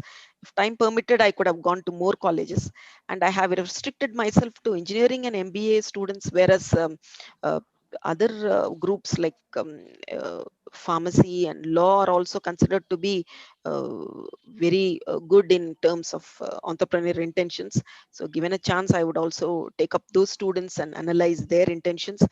And the functioning of the entrepreneurship development cells and their linkages to the intentions is not been fully propped. The ED cells have been assigned huge responsibility of motivating and nurturing the entrepreneurial intentions. Their functioning and how well whether they are really working well, whether they are using the appropriate measures is something I would that's something that I have not covered in this study. Given a chance, I would do that too. And imparting of entrepreneurial education is only a control variable, and I could not make it one of the constructs. I felt that was one of the limitations of the study. And I feel this should be done on a national or regional level. So maybe covering the entire state of Telangana or entire South India would be a great way of doing future research. As I said before, pharmacy, hospitality, especially hospitality, now I suppose it's of no use. But pharmacy, law, finance, and accounting, these students are, I was told that they have good chances of starting their own business. So they may, that would be a very good scope for future research. And I have applied it on millennials. I would like to see this applied on the older group, the Generation X, then the next group, the Generation Z, and later on Generation Alpha also. Suitably remodeled, of course, that would be a very good future research. And I firmly believe that the intentions are formulated not just in college, but they can be formed even during school times. The secondary and the higher secondary students, no such studies have taken place so far as I know, in Hyderabad region. So that would also be a very good future research option. And I again, this is, as I've repeated, education versus placements. This kind of I feel it should be separated actually. Both whether you want to take up entrepreneurship or whether you want to take a placement should not be a this or that. They should be two different things. More study is required to study this aspect. These are my suggestions for future research. This is a list of some of the publications that I have made in this research area. More articles are yet to be published. COVID has really made a effect on me. What article was supposed to be published in October 2020 has now been pushed to October 2021. So these are the existing publications as of now. Finally, I would say this study is a sincere attempt to study the factors affecting the intentions of graduating millennials in Hyderabad. And I feel that the onus of starting own ventures fully rests on the individual, and the other factors can play a supporting role and help the individual in starting their own venture. And manipulation of the intentions, I was able to provide some practical insights. And also I feel this is a comprehensive view of the entrepreneurial intentions, and it includes internal and external factors. I feel this makes the study unique, and it is highly relevant to the Indian perspective, because I've taken into consideration the culture, their existing expectations, their future aspirations, and what they want and what they would like to do, everything. Uh, uh, of course, thanks, Supreme Almighty is the person who is allowed me to take up and complete this project. And it's not possible without family, colleagues, and friends. Great support from the faculty and staff of IU Jharkhand, Professor O.R.S. Rao sir, who has really been the guiding light, and Dr. Rumna ma'am. Thank you very much. Dr. Barik sir, Professor Arvind Kumar, Dr. Hariharan and Dr. Satyendra Kishore have been completely guiding me throughout all my half-yearly presentations, correcting my mistakes, making me move in the right direction. Rajkumar sir, for your wonderful review, and very, very thankful for your suggestions, and deeply thankful to the supervisors, Dr. Pallavi Kumari and Sukanya. And Dr. Sukanya ma'am and Pallavi Kumari have been completely, totally responsible for this work.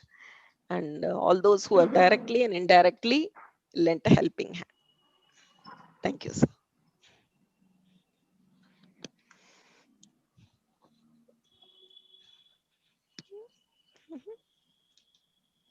So it's a good presentation. So now I request the external examiners, Professor Tripathi ji.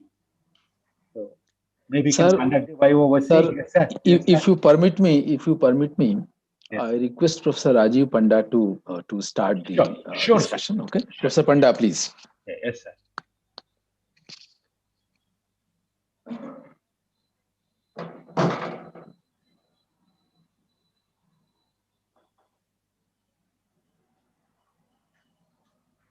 Professor Raju Kumar Panda.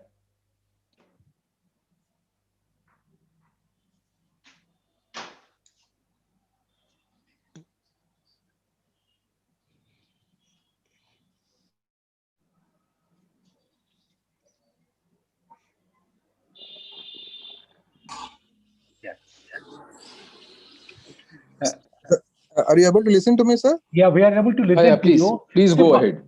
My request is, if you do not need the screen sharing, if you don't need the presentation, No, can I advise? I have only few issues to address here. No, can she as well can she stop sharing the screen? Yes. She can stop it. Yeah. And please respond to few of my queries. No, yeah, said fine, but that's good. Yeah. After I first congratulate the research scholar on presenting such a nice thesis, and I have already gone through the thesis and made my points before, and I hope those points have been addressed by the scholar. Yes, sir. Okay. In addition to that, I have a couple of questions. First question is how you would like to take this thesis forward. Means how you want to generalize the finding of your thesis vis-a-vis other states or say pan-India basis? Yes, sir. Yes, sir. How Sir, I would like to generalize it? Yes, sir. I think that these factors would be relevant pan-India, any other Indian population, with few changes. Maybe the gender aspect or the course of study may be slightly different. Entrepreneurial education may also be slightly different because I am not aware of the ED cell functioning in other states. No, I'm talking about culture as a parameter. How Yes, do you see culture playing pivotal role with respect to Hyderabad and comparing that to a Gujarat or a West Bengal? Yes, sir. Yes, sir. This point was raised by our VC sir last time. So if I were to conduct the same study in Gujarat, would I get the same results? Sir, I would like to say I would get different results, but I'm not sure. I think the students are the same everywhere. I think I will get the same results because culture. I think it's the same all over. Those who are studying engineering and MBA have the same aspirations. Because we have some students from Gujarat here in my pool, their responses were not different from others. Okay, So, point taken.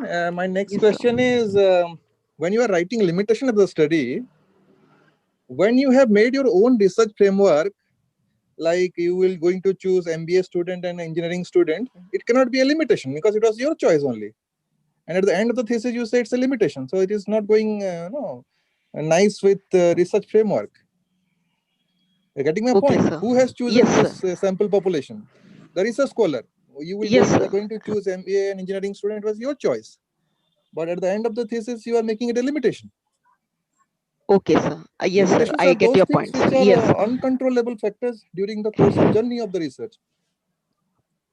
Okay, sir. So these 2 points kindly take into consideration. And Yes. rest I am fine with the thesis, and I have already made my recommendation. Please incorporate those recommendations and Yes, sir. publish in some Definitely, good sir. journals, international, preferably Yeah. from better publishers. And I wish you Yes, good sir. luck for your future. Thank you, sir. Thank you so Thank you. much. Thank you very much, Dr. Rajiv Kumar Panda. So, Yeah. Professor Tripathi ji. Yeah, sure, sir. I appreciate the good work done by Satyalaxmi and a very good presentation. In fact, somebody who has put in hard work for 4 years, it is difficult to conclude in 45 minutes. So you have taken good over 20-25 minutes and still you are not satisfied with the presentation. And at the end, it was a very emotional kind of moment that we can understand. Any scholar that is really putting her heart into the study, and when it comes to fruition, actually it is a big moment. It is an emotional moment, not only for you but for your supervisors as well as for the university. So appreciations to supervisors and the candidate. Now you see, a research could be taken up on 2 dimensions. One is the conceptual richness that you contribute to the field, and second, the methodological conclusions that you arrive at as part of your dissertation. Now I'll take the discussion further that was raised by Dr. Panda. Entrepreneurship has a very sad history in the field of academics. It started as a dislocated baby. Then it was partly owned by economics, then kicked into the field of psychology, then picked up by engineering, especially the production engineering. And then it moved into the government that this is something which is desirable, so we should supervise this. And when government failed for last 50 years, it was pushed to the academics. Now the institutions will get the funding and you should have entrepreneurial cells and what you call industry institute partnership and promote it. So we as a student of entrepreneurship are not very much satisfied actually the way it has been treated. And the central role that it can play actually in directly headway addressing the issues that the country is facing, that is unemployment and prosperity. So a very potential concept, not owned by any field, but the advantage of this struggle is that over a period of time, the field of entrepreneurship has been able to come out of psychology's shade. It has also been able to come out of the shadow of economics, also of engineering, and now it is a complex discipline in its own right. So your conclusion is right that it has many faceted dimensions to be studied. It may be self, it may be family, it may be society, it may be institutions. And a complex multi-dimensional concept, very, very difficult to capture. No matter what model you use, it will remain suboptimal to explain the phenomenon completely. So with this background, I will seek certain clarifications from you, Satyalaxmi. Yes, sir. Are you ready? Yes, sir. Be comfortable, but before that, what is your background? Tell me your background. I mean, educational background. Sir, sir, I have an MBA with HR specialization. Okay, and before that, I did my MSc in biochemistry. Okay, very good. So that's good. MBA we do not consider as an academic degree. It's basically a hybrid kind of training and education so that you can sell yourself into the market. Okay, although I'm earning my bread and butter from that only, so I should not be straight upfront. But at the fag end of our career, now if we do not speak the truth, perhaps it will be injustice. Okay, so now the first thing is, you see, entrepreneurship is a behavior. Any entrepreneur is not entrepreneur throughout his functioning. If you read the literature, entrepreneurship is a phenomenon that appears, delivers, and disappears, then again reappears. So you are a student of science, it is easier for you to appreciate it is a discrete phenomenon. It is not a continuous function. Entrepreneurship is a discrete function. For rest of the time, entrepreneur converts itself into a manager. So 85-90% of the time he does a managerial job of taking care, looking at the marketing, finances, and all those things. And 10% of the time he really enters into the entrepreneurial function, which by nature is a discrete function. Is it okay? Yes, sir. Yes. Now, with this understanding of the phenomenon of entrepreneurship, how far it is safe to use the theory of planned behavior to explain entrepreneurship, which in itself is not a continuous behavior. It is a sporadic behavior appearing here and there over the journey of an entrepreneur. Sir, but when the student wants to embark into this entrepreneurship, then it cannot be a knee-jerk reaction. Suddenly he wakes up one morning and then he cannot decide that, yes, I want to be an entrepreneur.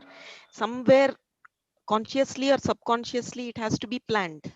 Like you vote for a particular party or you use a mobile phone. In the same way, I agreed with the discussion that entrepreneurship is also a planned behavior. So I agree. I perfectly agree with you, but let me explain it with an example. Yes. Suppose there is somebody, say, take the case of Ravi Shankar. He's a very famous player of sitar. He's no more, but Pandit Ravi Shankar. Now, any student of physics having the V is equal to N lambda all variables of science, can he play the notes that Ravi Shankar plays? Absolutely not, sir. Absolutely not. So we who are who are academics by nature, training entrepreneurs, are government officers who are being given the onerous responsibility of handling the promotion of entrepreneurship. We are like that only. Entrepreneurship is a phenomenon that best should be left to the entrepreneurs only. Yes. Like end of the day, after all training, the doctors say that the training that they receive in the medical college is 40%, and the actual clinical sense that they develop out of practice, that is 60% of it. That is why you see with the same degree, somebody is opening the clinic and waiting for the patient, and somebody is flooded with huge line of patients. Yes. Right. It's true. So this planning, of course, it is there, but the moment we try to put that plan into the framework of our academic frame, or the moment you try to discipline the discipline of entrepreneurship, its flair is gone. Okay. So, to my mind, you could have explored few other techniques to study the leaning, orientation, or predilection of the millennials, rather than simply being overpowered by one psychological technique, theory of planned behavior, okay, which to me appears little less than equipped to explore the entrepreneurial behavior. If you study this behavior of patients in health psychology, using this theory of planned behavior, it could be very well explored. But if you try to explore the entrepreneurial behavior, then perhaps it may not be the best tool to be used. I'm not belittling the efforts and very good analysis that you have made out of the sample data that you have generated. That's fine. That's very good. I appreciate that. That is why I said that any research has two components, because research is the highest academic degree. Let me tell you. Yes. PhD is the highest academic degree. You may have DLit, but that is just an ornamental decoration. The real highest academic degree is PhD only. The first part is conceptual richness that you make to the field, and second part is the dissertation part, where the data, instrument, and analysis that you bring forth, right? Now, I would have expected you to devote some more time to clear the theoretical framework itself, which is a complex framework.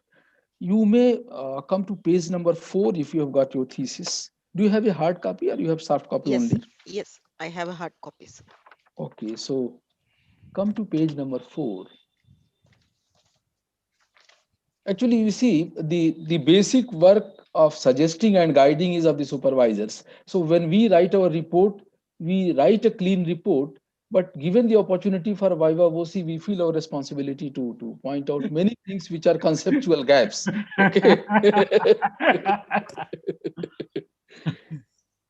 So come to the model that you have put forth on the top of the page. Okay. Figure Yes. 1.1, if you can locate Yes, that sir. figure. Are you onto that Int- figure? Yes, sir. Intention to Fine. action. Intentions, behavior, and action. Okay. Is it fine? Yes, sir. Satyalakshmi? Yes, sir. Yes, sir. Now, what is the difference between behavior and action? Even from the realm of psychology also, if you can differentiate the two, behavior and action. Sir, action is the actual starting of the venture or taking any steps to initiate the venture creation. And what is behavior? Actual taking of steps. Can you pinpoint this is the actual taking of this step? Say he goes to the bank and tries to get a loan for his venture. He presents some materials. That may not be the actual step. I can cite many cases. In fact, you see, the institutional due diligence has been so good in UP. I can talk about my state, who talked about Telangana, that the entire 100% loan for all units by UPFC in a particular district became NPA. This is a real life story I'm telling you.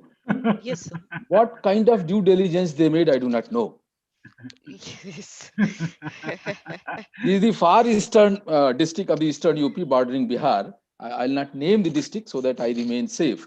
But can you say that approaching the bank, gathering the detail is the real first step? He may not actually start the venture even after he obtains a If loan. you ask me, the real first test of the entrepreneur is his or her becoming so overpowered by his idea itself so that he breathes it, he sleeps it, he eats it. That is the real first step that he will convert into entrepreneur. So not a tangible step, any intangible. You're again talking about the entrepreneur himself, sir. Now, what is behavior? And how you distinguish behavior and attitude?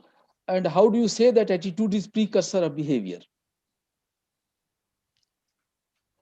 Behavior is formed due to attitudes. If he has a negative That is true. opinion That is about, true. But what is behavior? Behavior is something which is reflected and visible. It is real world action.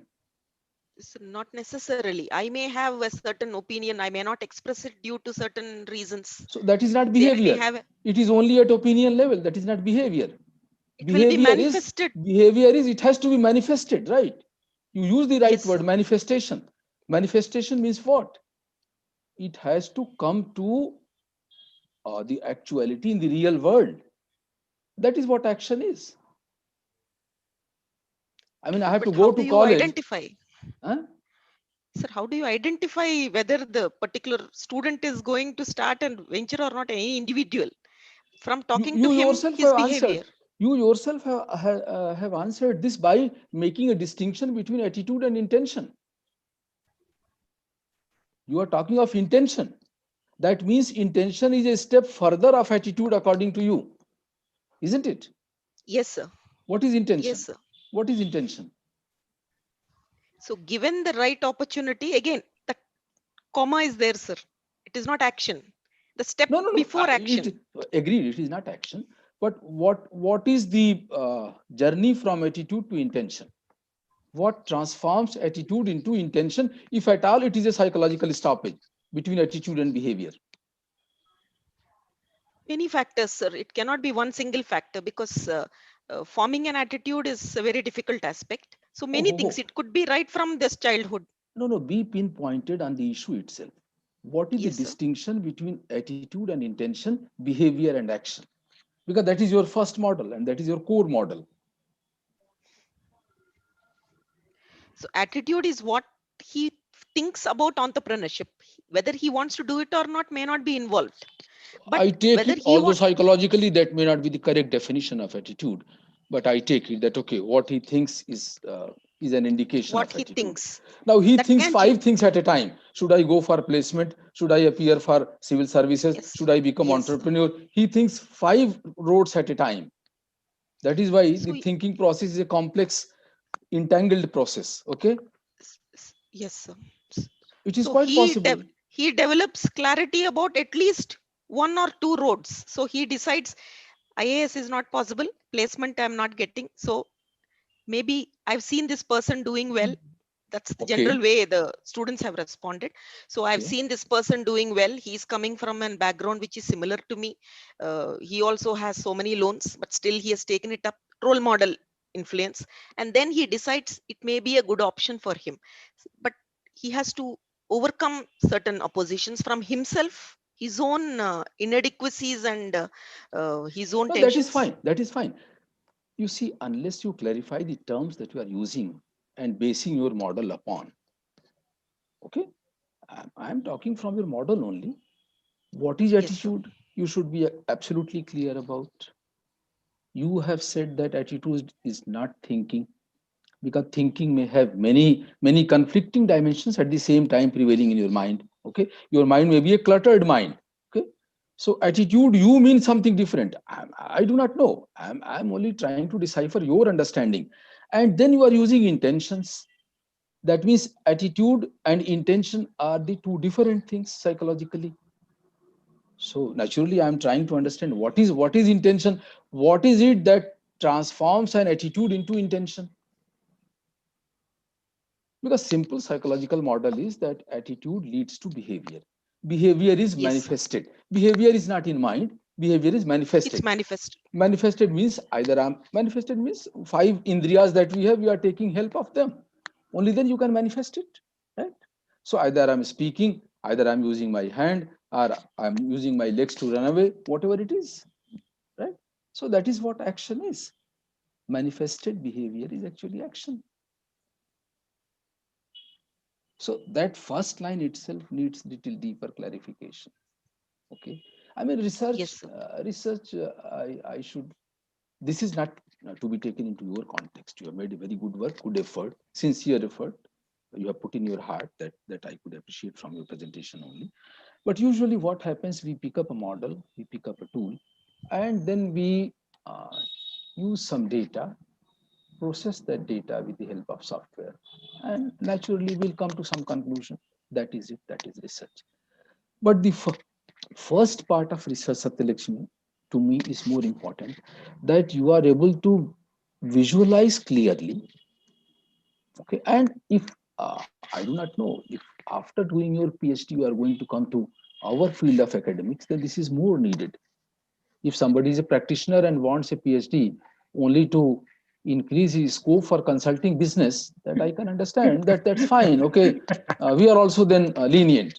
But if somebody is coming to academics, then we have to be more rigorous, perhaps, on the conceptual part. Okay, only then you are able to guide and supervise with clarity. So that, to my mind, requires some more deeper understanding and clarity. Yes, Okay, sir. Yes, sir. Yes, this is sir. first suggestion. PBT, it's TPB, theory of planned behavior, which is very good tool for studying certain kind of behavior which are manifest and throughout manifest. Okay, but transferring that technique in the realm of entrepreneurship needs little more justification. You can use the technique as a researcher, you are free, because research is uh, exploring the possibilities. So as a researcher, this is something new, good. I should admit that for the first time I have come across theory of planned behavior. We have used for many behavioral aspects, but in the Yes, field sir. of entrepreneurship, this is for the first time I am seeing. But the question is, you need little more justification that why are you using this theory for the phenomenon of entrepreneurship. Okay, this is what I wanted to. Yes, Then sir. a small, I mean, you look at the same model and you look the source line that you have put in. Yes, sir. These are small mistakes, but we expect that if you put in 4 years of time, you should be more meticulous. Okay, read the source based on the read the source. You can read it yourself. Yes, sir. Read it. Read it Yes, sir. loudly. Based on Edelman and Yilrenko. What have you written actually? So this is Read taken this. from. Read the spelling of Renko. Okay, sir. Yes, sir. There is a slip, no? Yes, sir. These are inadvertent slips. They mean nothing for a serious researcher. no reflection on your quality of work, but certainly they do reflect that on the very first page, first model that you are putting in the first chapter, figure 1.1, you are not careful and meticulous to name the source. Because why you are naming the source? Not that it is named or it is customary, but to help the fools like me to cross-check the source. Okay.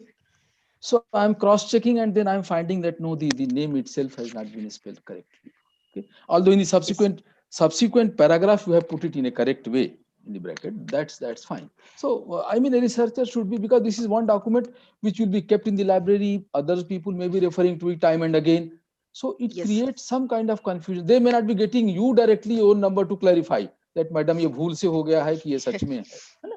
So if any document you are putting for posterity, you should be very, very clear about, very careful about it. Okay. Thank you, sir. Thank you, sir. Then oversight on my part. few more. No, it's okay.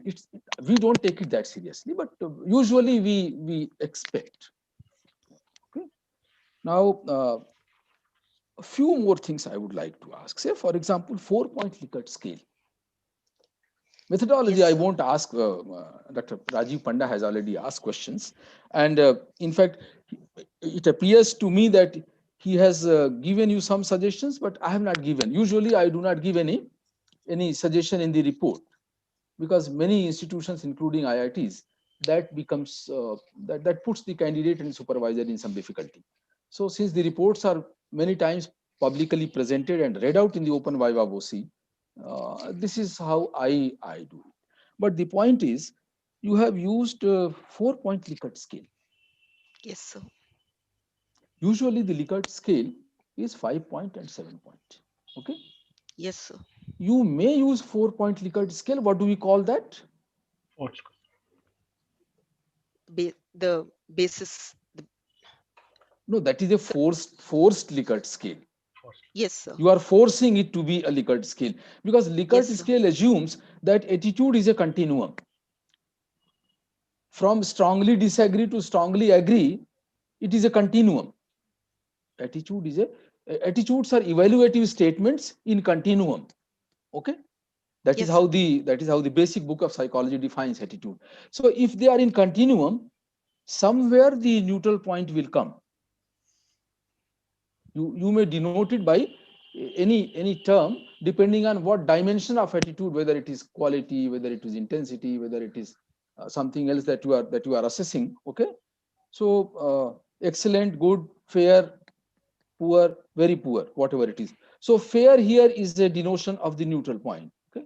Excellent, good goes towards the positive, and other two go to the negative evaluative statements. Now you may convert your Likert scale into 4-point Likert scale, which is a forced Likert scale. I have no objection to that, but that needs justification. Why not use regular 5-point or 7-point Likert scale? Because attitudes are normally continuum. Yes. Okay. I did use in the pilot study, sir.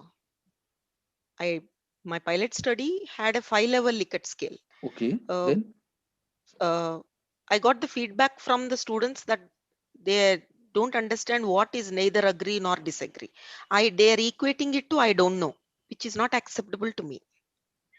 You see, actually, and what your respondents say is important, but that is not so important that it will override the classical frame of the discipline we call psychology. Likert scale is a very, very fundamental instrument.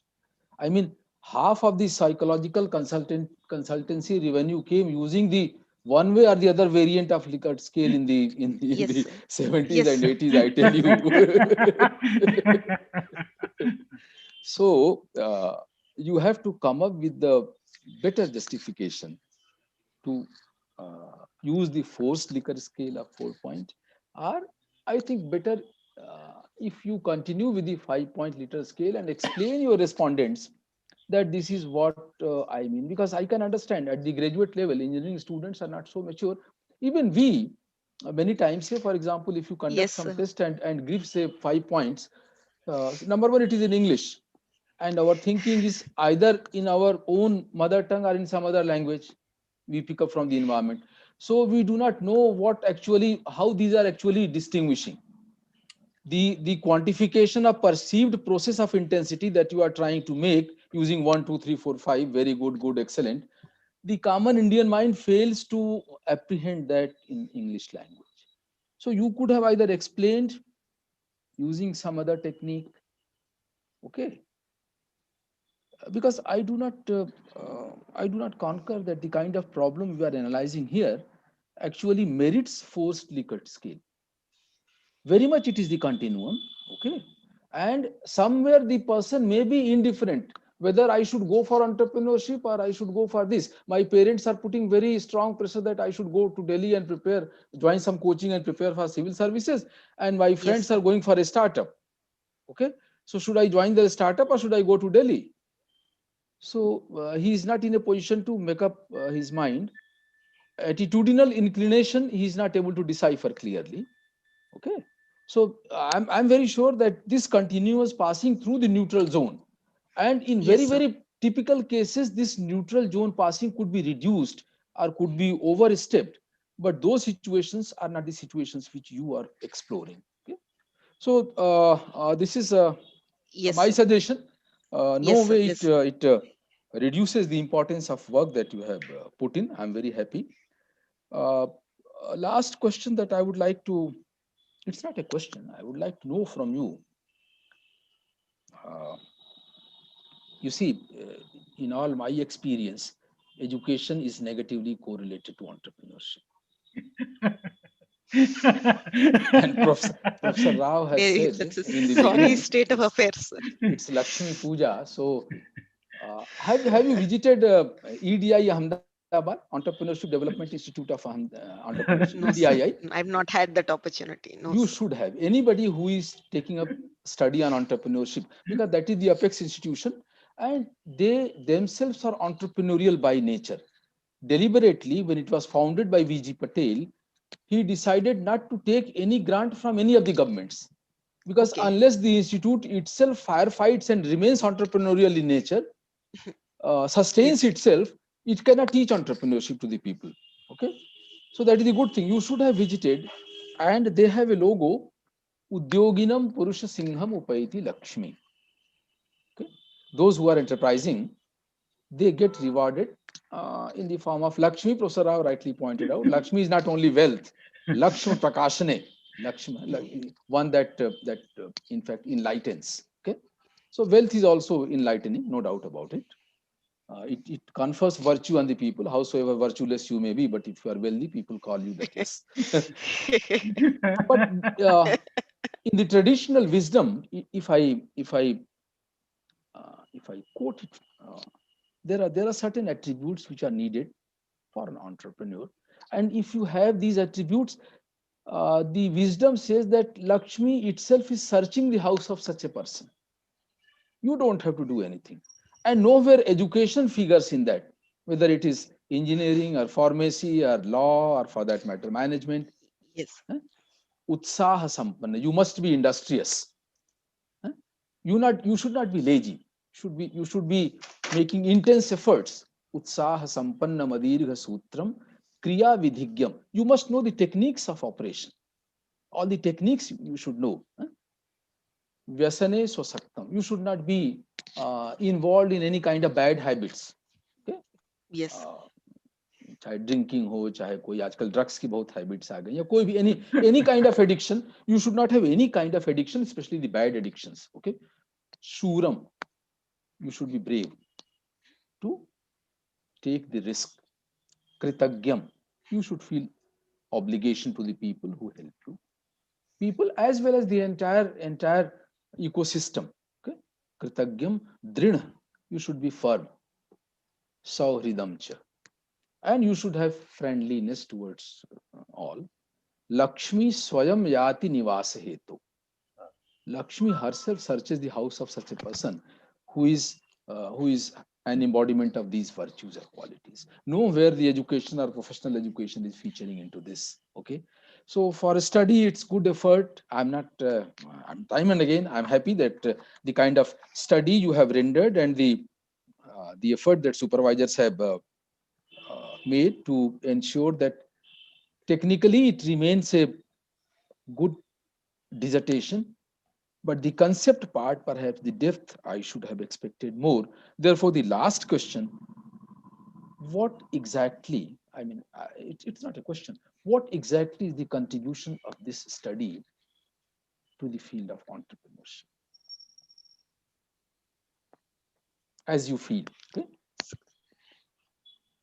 Sir, I think it is takes away the single point initiatives and moves it to a multifaceted aspects. So just as I said, simply enabling some space, simply providing Wi-Fi network, simply providing laptops to entrepreneurs, enabling them, or just showing them some slides, they are not going to, it's It not won't going to help. be It won't working. help. It In fact, doesn't help.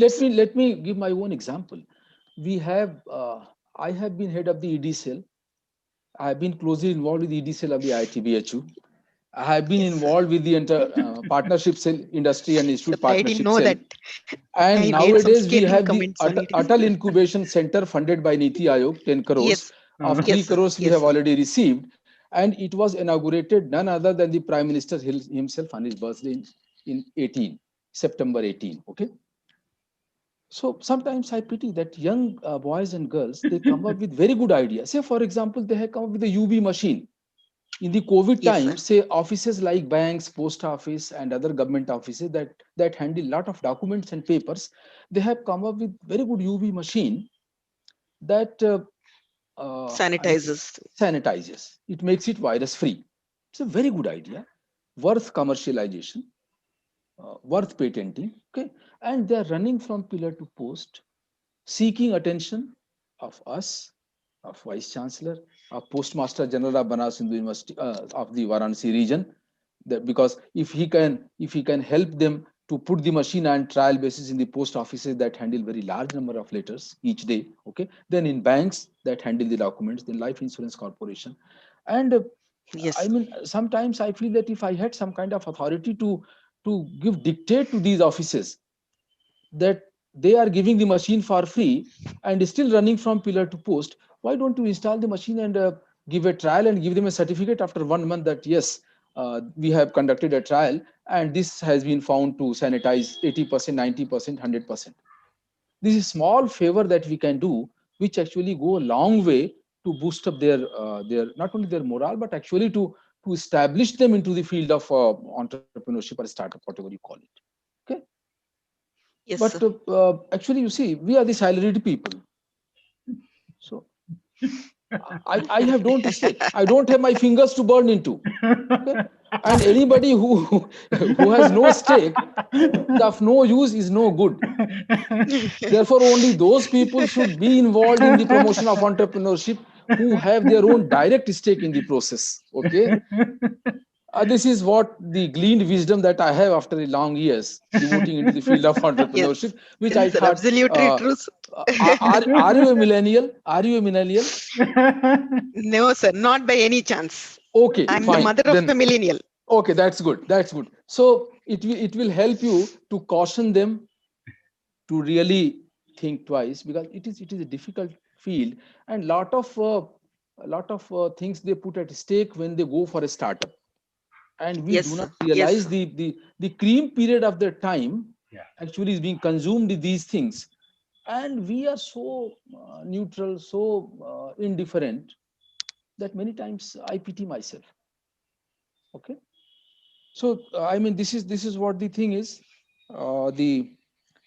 The final observation, I wish you all the best. It is I mean from my side it is absolutely okay. I request Professor Rao the degree we awarded from his university to Satyalaxmi, Thank you, you sir. should be careful along these experiential lines Yeah, yeah. when you guide us, advise a millennial, okay, rather than giving so many paper based or theory based concepts. They are of little help, I tell you, okay, because you may be knowing the physics of swimming, but actual swimming is when you enter into the water. Okay, that is quite Yes, sir. different. Yes, Physics sir. will not help you. It will only help you to get drowned into the water. So these kind of advisors, the entrepreneur should be beware of, should be careful of. Okay. So thank you very much. Thank you, Professor Rao, for giving me this opportunity. I'm extremely happy to recommend a good work on the field of entrepreneurship. And some observations that I thought I should share, I have shared. But no way it is a reflection on the caliber of the candidate or the good effort that the supervisors have made. Thank you all. Thank you very much. Thank you very much, Thank you. Professor Tripathi ji and Professor Rajiv Kumar Panda.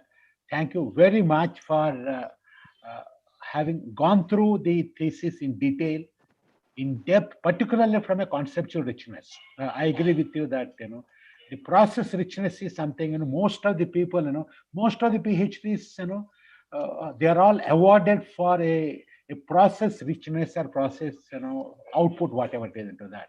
I agree with you that conceptual richness is more important as important into that.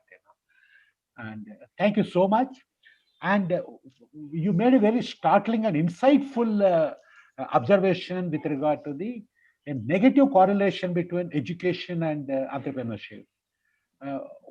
Just a few months back, I was going through the website of one higher education institution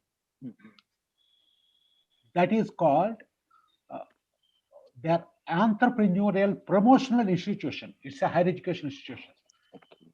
I was curious to know, yes, what is that they're doing and what is that they are doing differently.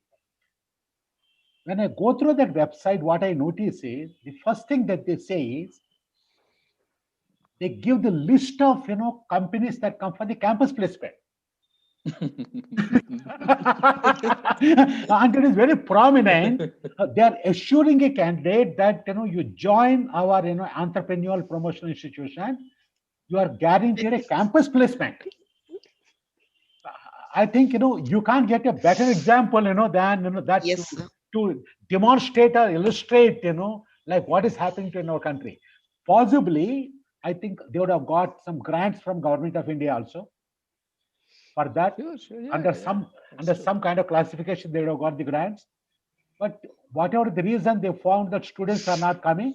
So because of that, the name is entrepreneur, but what they are doing is they are turning out what you call all the people for the recruitment, like anybody else. That's true, sir. If you permit, I'll share a small experience from my own life. Prior to moving to academics, I was with Rajasthan Financial Corporation as manager of finance. Okay. And frequently we used to deal with the general manager, District Industry Center, GMDIC. Now, general manager DIC is in charge of entire industrial development in the district. So he was a senior bureaucrat, an aged, thorough gentleman. And I was quite young, pass out MBA from the college. So he said, Tripathi ji, mere bete ke liye koi rozgar aap batate. Now the person is in charge of the industrial development of the entire district to guide and promote entrepreneurship. And he himself is requesting me to arrange for a job for his son. मैंने कहा sir आप कहिए हम loan दिला दें because it was within our power to say sanction up to 10 lakh rupees. तो जो आप proposal बना के submit करिए हम उनको लोन दिला दें. आप जॉब के लिए क्यों कह रहे हैं? License आप ही को देना है. You are the GMDIC. You can grant him temporary license. I can grant him finance. So let him try some venture. बोल नहीं वो सरकारी नौकरी ही ठीक है. नौकरी मिले तो सरकारी नहीं तो बेचो तरकारी. That was the mindset of the senior people. Okay. So I agree with you. I agree with you. So no, perhaps I think we need a different type of institutions just to groom only the entrepreneurs. They should say, if you are looking for a job, don't come here. If you are looking for a placement, don't come here. That is why EDI, I said, sir, EDI, Ahmedabad, they do not take grant from any agency. Okay, good. They have consulting throughout the world, including Government of India, but in the grant mode, they do not take anything. They render service and they charge for it. I think we need more institutions like that possibly. That's true. That's true. Yeah. So no, thank you very much. Any the supervisor and co-supervisor, you also have got a right, to examine the scholar. Dr. Pallaviji, you are not only the supervisor and guide, but you also can examine, you can also ask questions as a part of the Voce.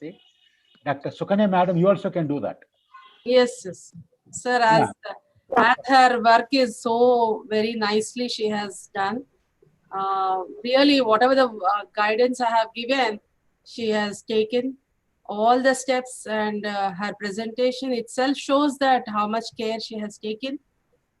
So as such, I agree with Tripathi sir also, but she could. I asked her, why did you choose this? Because it is related to the technology and all. I know. I think she knows. Very first day I asked her. But now I should not say anything for that. But we have what she has to give justification. She should have given that this thing.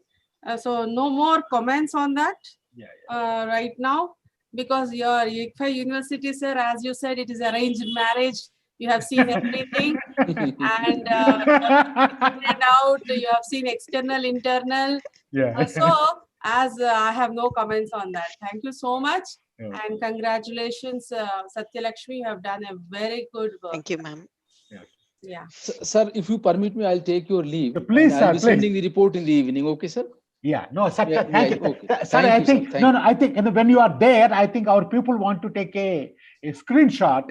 I request all of you just to, so that we'll take one screenshot. I'm very much there, sir. Yeah.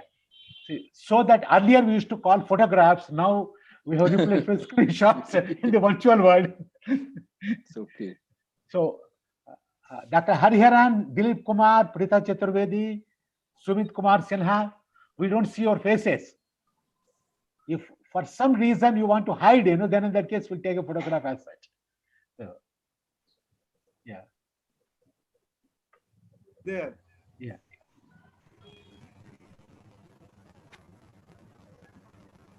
Sir, thank you very much, sir. I think if you have Thank you, sir. Thank you. Thank you, sir. Thank you. Thank you very much, and we'll send across. And sir, only one thing I want to say, like Satyalaxmi, I think this question we were asking her, for quite some time. And just as she's passionate about the topic, she's also passionate about the so-called the extended TPB. But she used to kind of justify that, and possibly I think she must have justified that better today. And she used to give us a long lecture as to know why not the TPB, but the extended TPB is the best suit for that, But I think she must have, explained that better. And same thing, with as far as the Likert scale is concerned, Likert also, there have been articles, that have come with regard to having something like a 4-point Likert scale. I think very recently I passed on to Dr. Rajkumar. There is a research paper on, on the 4-point Likert scale, and what are the pros and cons, and where and how it can be used into that. So possibly after there's nothing wrong in what you are doing, as long as you are in a position to explain that. I think that is what is explained. Okay, sir, I'm leaving. Viva is now over. This is the time to say nice words to Satyalaxmi. Yeah, thank you very much. Thank you very much. Congratulations, Okay. in the presence of both. Congratulations. Congratulations. Many congratulations. Great job, Satyalaxmi. and hearty congratulations. Yeah. Thank you very much, sir. Thank you very much. And any comments, any views from anybody else, on this? So, Good afternoon, sir. I think we must congratulate Madam Satyalaxmi. Yeah, we are congratulating. We have congratulated her. It's a great job she has done. And She's very really passionate, and she did a great job, And not only she, we also congratulate Dr. Pallavi Kumari, her supervisor, and also Dr. M. Sukanya, who's her supervisor and guide. Thank you, So, sir. Thank you. any comments from Dr. Pallavi Kumari? Yes, sir. I congratulate Dr. Satyalaxmi for her achievement. She has completed the work with her all seriousness and painstaking effort. Her work shall be, I think, will be a valuable contribution in the field of entrepreneurship. I wish her all success in life. Thank you so much. No, Thank you. Thank you so much. Anybody else? Any other comments from anybody else?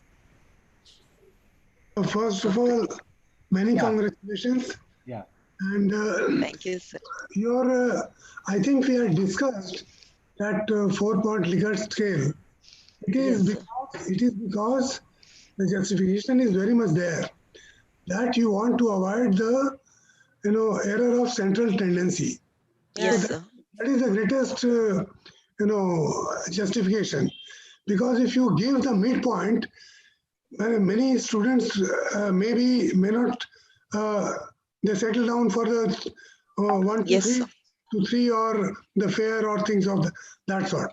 So to force them to think, we are devising this. So this is the main justification. Anyway, we leave it to Yes.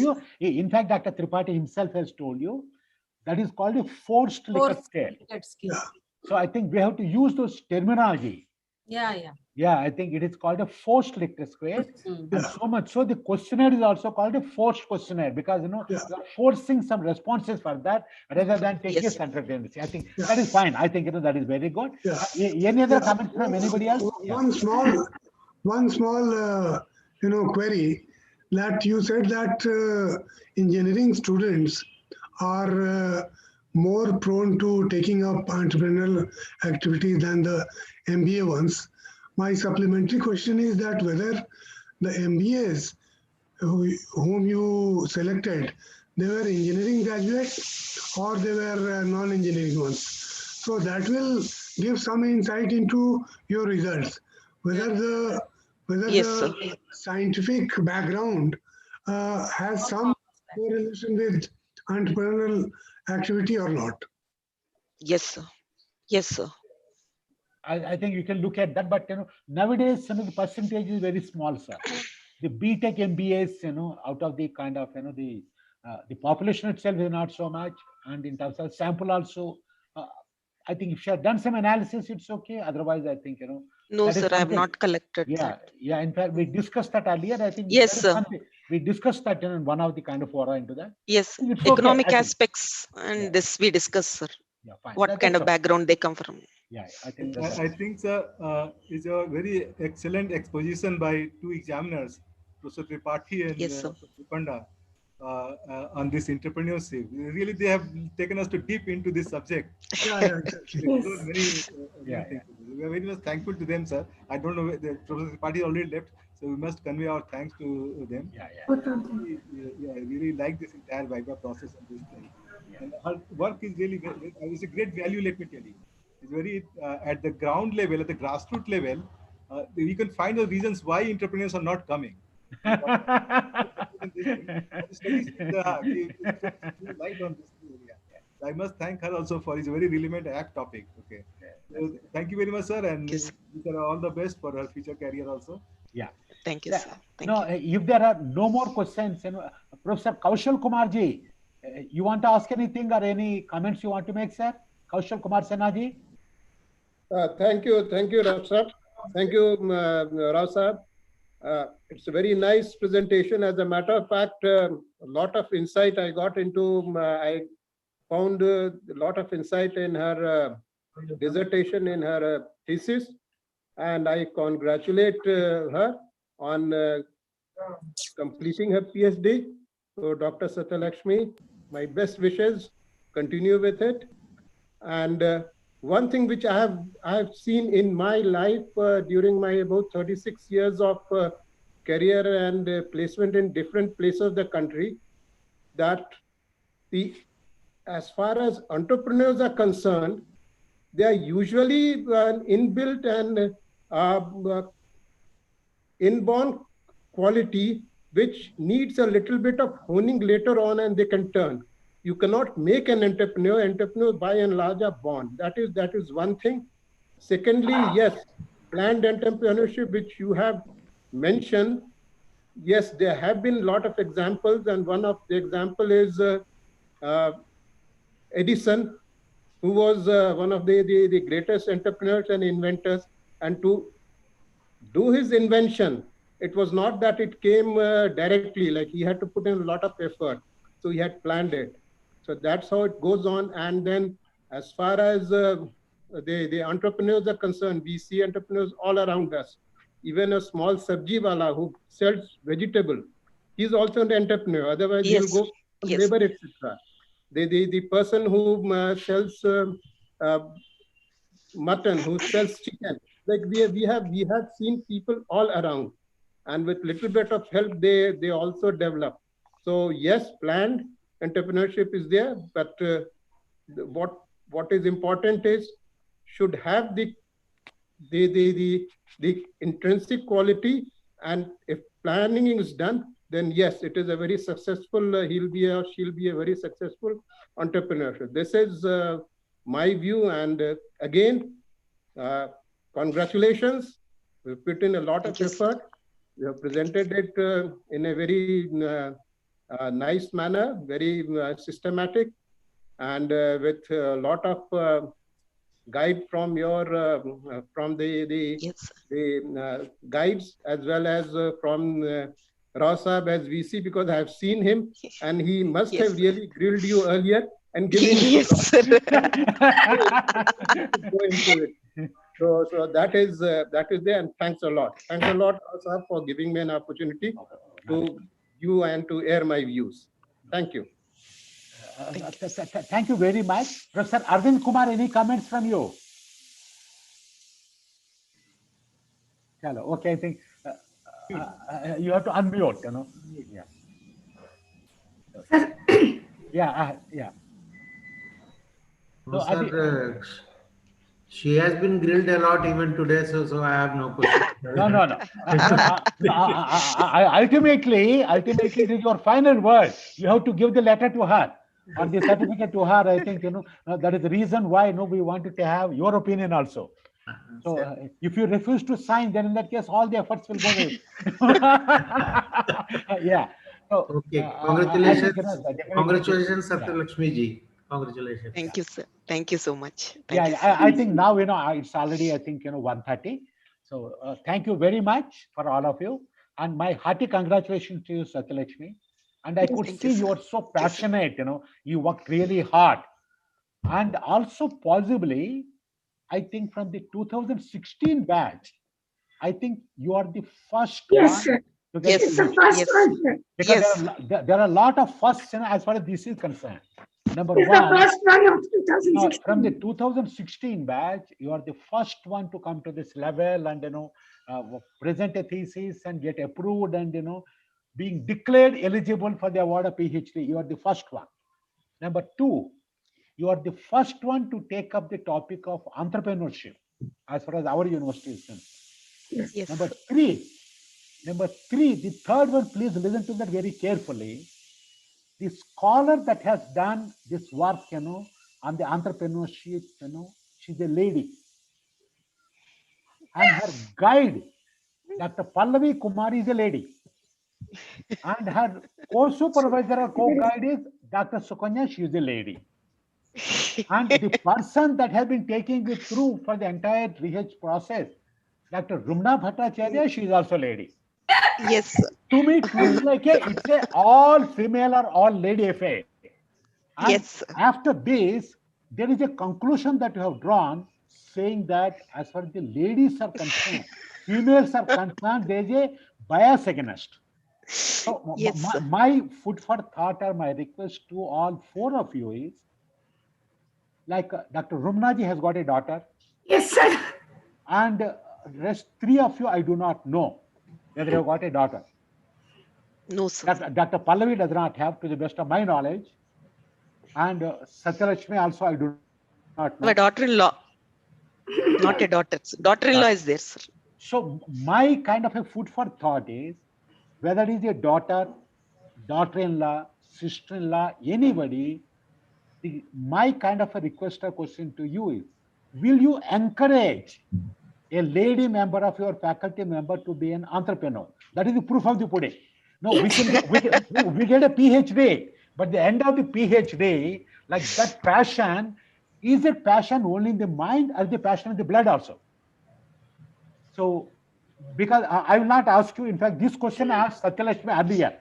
It was very embarrassing for her, you know. So I asked her, what this? Will you become an entrepreneur? I asked her. She said, no, sir. How will I get a paisa, sir?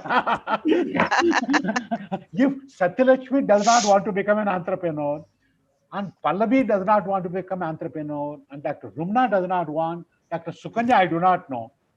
And if all of you are doing a great work on the PhD and the entrepreneurship, you do not want to become, I understand your compulsion, but will you encourage somebody else and groom somebody Definitely, else? sir. And at least I think that commitment, if it is there, I think that will go a long way to take this kind of a topic further. No doubt it is very helpful in so many ways. Maybe it's sort of there's a lot of intellectual kind of output that has come. So the domain of management, it is useful. In practice, on the ground, I think at least 4 of you can do some kind of work, one kind of a lady entrepreneur each. If you can cultivate, if you can grow. Great. In fact, I'm so happy to hear that.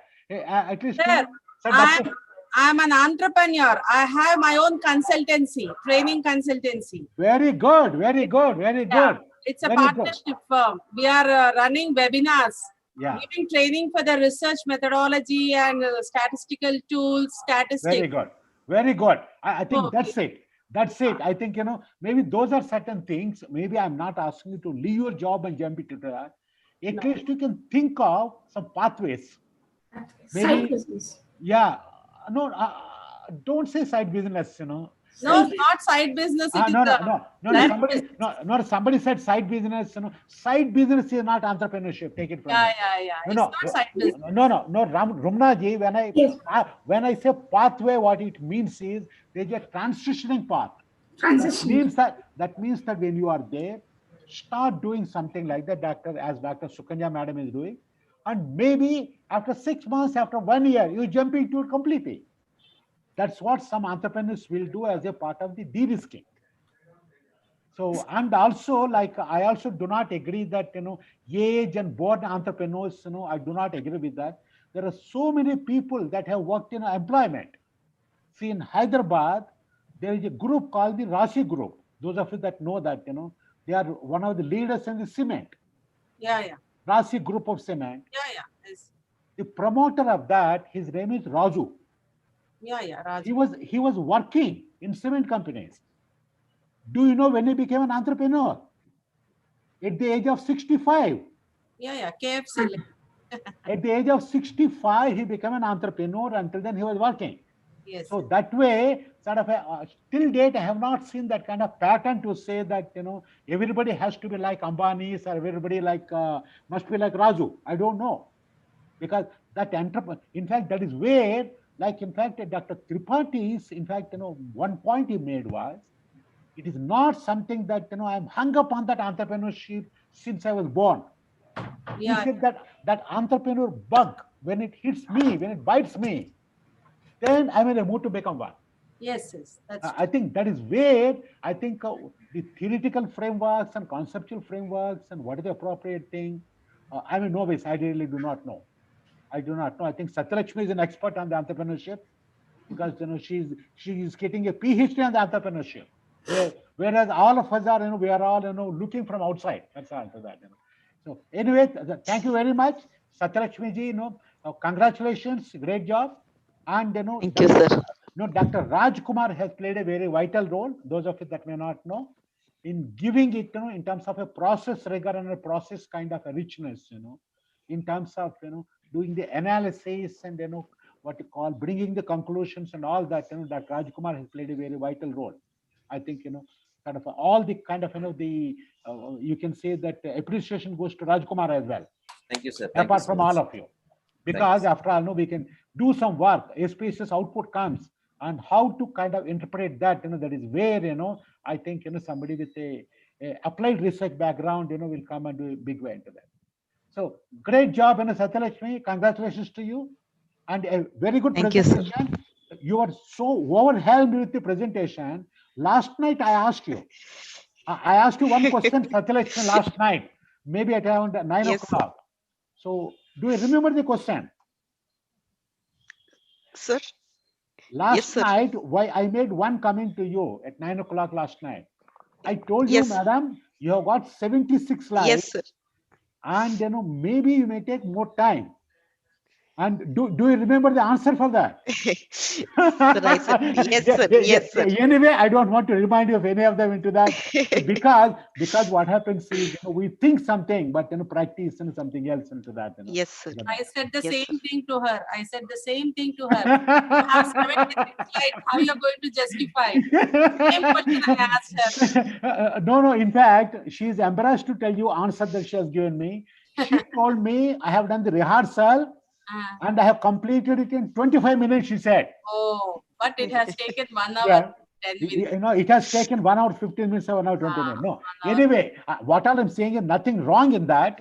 But our planning and our anticipation has to be such. That's all. Yes, yes, time management. No. For instance, if Dr. Tripathi said, you know, sir, I have got some other work to go. Yeah. So, because initially we told him the presentation may be about an hour. I didn't tell him 45 minutes. Then, you know, it would have been a little bit embarrassing for us, isn't it? Yeah, that's true. Like Yes, sir. before Yes, he completed the presentation, if he has to go, it would have been embarrassing. So beyond that, nothing else. Thank you very much. Bon appetit. And it's already lunchtime for that, you know. Thank you very much. And sort of Thank you. Thank you. Bye. So much, sir. Thank you. No, So not Thank you, at all. sir. Okay. Thank you. Right. Then. So nice, sir. Okay. So Dr. Sukanya, madam. Yes, like, sir. no, Dr. Narasimha Reddy is a close friend of mine.